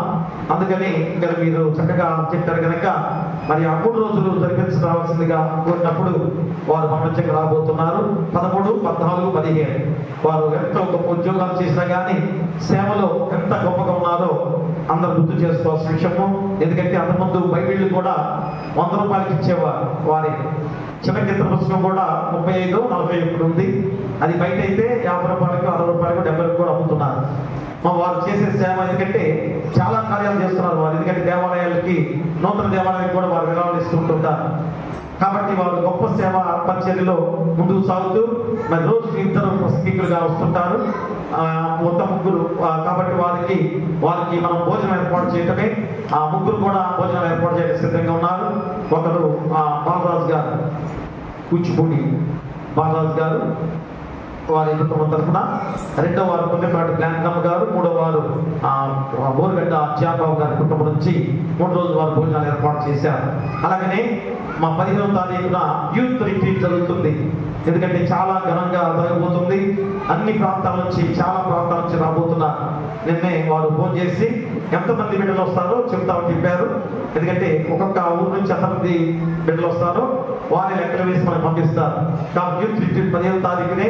ఎందుకు 15వ తారీఖు పెట్టారు భాషగా? సాయంత్రం మరి ఉద్యోగ సభలు ఉన్నాయి కదా అంటారు కదా. ఎందుకంటే ఆ రోజు స్వాతంత్ర దినోత్సవం సెలవు రోజు అందరికి కూడా మరి యూత్ రిట్రీట్ జరిపే వారు కూడా మంచి ఉద్యోగాలు చేస్తున్నారు. అయినా కానీ దేవుని సేవలో ప్రతి సంఘానికి వెళ్ళి వారు యూత్ నడిపిస్తున్నారు. అది మనకు తెలియజేయటం కొరకే. కాబట్టి వారికి ఆ రోజు అందరికి సెలవు కనుక మనకు కూడా మా బిడ్డలకు కూడా సెలవులు కనుక 15వ తారీఖున ఏర్పాటు చేసాము. ఆ రోజు చాలా మందికి కూడా ఎవరికి స్కూళ్ళు ఉండవు, ఏ పని ఉండదు, ఏ ఉద్యోగాలు ఉండవు కనుక అందరూ యూత్ బిడ్డలందరూ కూడా వస్తారు. దాని కొరకే ఆ రోజు ఏర్పాటు చేసుకున్నాం. అది కాక దీనికి రివల్ ఫామ్ కి ఆర్గనైజింగ్ సెక్రటరీగా ఉన్న స్వరూప్ గారు యూత్ కూడా నడిపిస్తూ ఉంటారు. ఎప్పుడు నుంచో మా నాన్నగారు మా తలపాడులో అంతకుముందు చేసేటప్పుడు కూడా మరి ఆయన యూత్ సర్వీస్ చేస్తుంటారు. చిన్నప్పటి నుంచి కూడా యూత్లో భార్య భర్తలు ఇద్దరు కూడా ఎంతో చక్కగా నడిపించబడుతూ ఉంటారు. చాలా సంఘాల్లో వారి యూత్ నడిపించే విధానంలో ఉన్నారు. మరి వారు దానికి కూడా వారే కనుక ఆ రోజు వారు ఏర్పాటు చేశారు. కాబట్టి దయచేసి గమనించుకొని మీ బిడ్డల్ని అందరినీ పంపించవలసిందిగా కోరి ప్రార్థిస్తున్నాం. ఎవరికైనా పాంప్లెట్ రాకపోతే తీసుకోండి. ఎందుకంటే దీనిలో బైబిల్ ఏముంది, దానియేలు గ్రంథంపై క్విజ్ ఉంది. ఒక 5 సభ్యులు మేము ఎంచుకుంటాం. ప్రతి గ్రామం నుంచి కూడా 5 ఎంచుకొని క్విజ్ జరుగుతుంది. అందుకని 5 ఎవరుంటారో మరి నేను కొంతమంది సెలెక్ట్ చేశాను. మీరు ఎవరైనా మేము ఉంటామని చదువుకున్నామని వస్తే వారి పేర్లు జత చేస్తాం. కాబట్టి మేము చెప్పే కన్నా మేము ఆ క్విజ్లో పాల్గొంటామని 5 సభ్యులు సరిపోతారు. దయచేసి గమనించుకొని ఆ 5 సభ్యుల గురించి చెప్పాల్సిందిగా కోరి ప్రార్థిస్తున్నాం. మరి ఒక్క విషయం ఏంటంటే మా యూత్ రిట్రీట్ రోజు భోజనం ఏర్పాటు చేయాలి. తల్లిదండ్రులుగా పెద్దవారు గమనించండి. ఎందుకంటే యవనస్తులు వారు యూత్ లో సరిగా లేదు కనుక మనం సహకరిద్దాం దయచేసి. కాబట్టి వారికి మధ్యాహ్నం భోజనాలు ఏర్పాటు చేయాలి. అందుకని ఎంతో దూర ప్రాంతాల నుంచి మన మధ్యకి యూత్ బిడ్డలు వస్తున్నారు, ఆడపిల్లలు మగపిల్లలు అందరూ కూడా. కాబట్టి వారికి భోజనాలు ఏర్పాటు చేయాలి.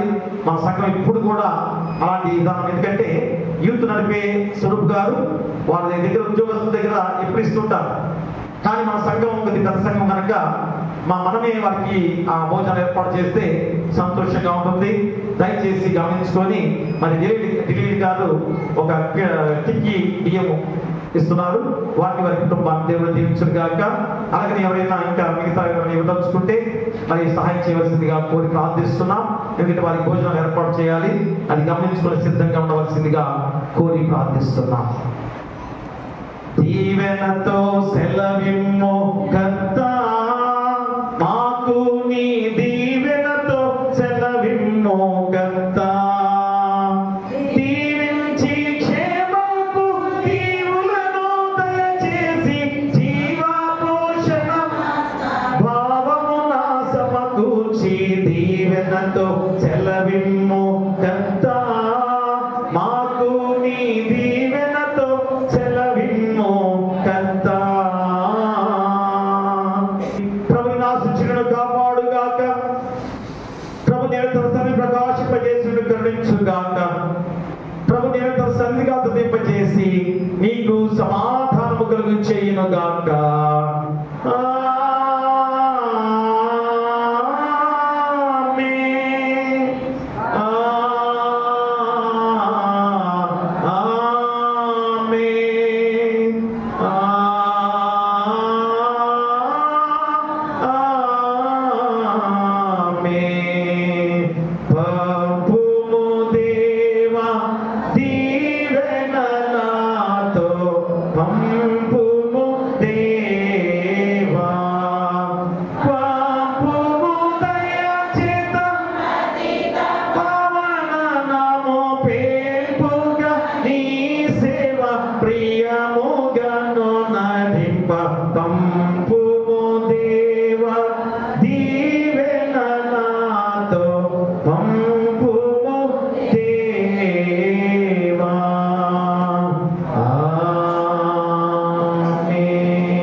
దయచేసి పలహారము పొలగం విజయబాబు గారు, మేధాని గారు వారి కుటుంబం నుంచి పలహారం తీసుకొచ్చి ఉన్నారు.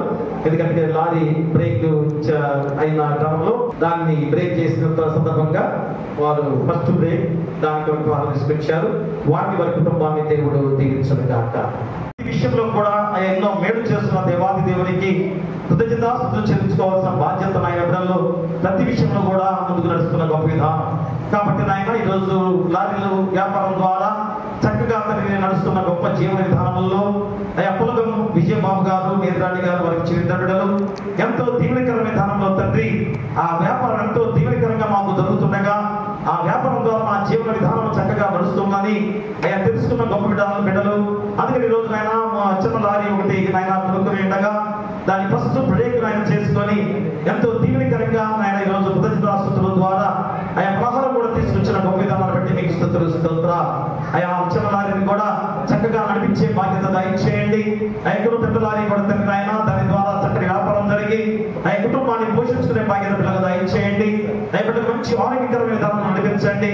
బిడ్డల చదువు ద్వారా గొప్ప జీవితాలు నడిచే బాధ్యత దయచేసి ఈ పలహారం తండ్రి కుమార పరిశుద్ధాత్మ దీవించి ఆయా పలహారం తీసుకుంటున్న బిడ్డలు కూడా ఆయా మంచి ఆరోగ్యాలు దయచేయమని దయచేయమని, ఇందులో నాయన పంచిపెడుతున్న పిల్లలు కూడా దీవించి బలపరచమని నీ కుమారుడు మా ప్రభువైన యేసుక్రీస్తు ద్వారా వేడుకొంచున్నాము తండ్రి.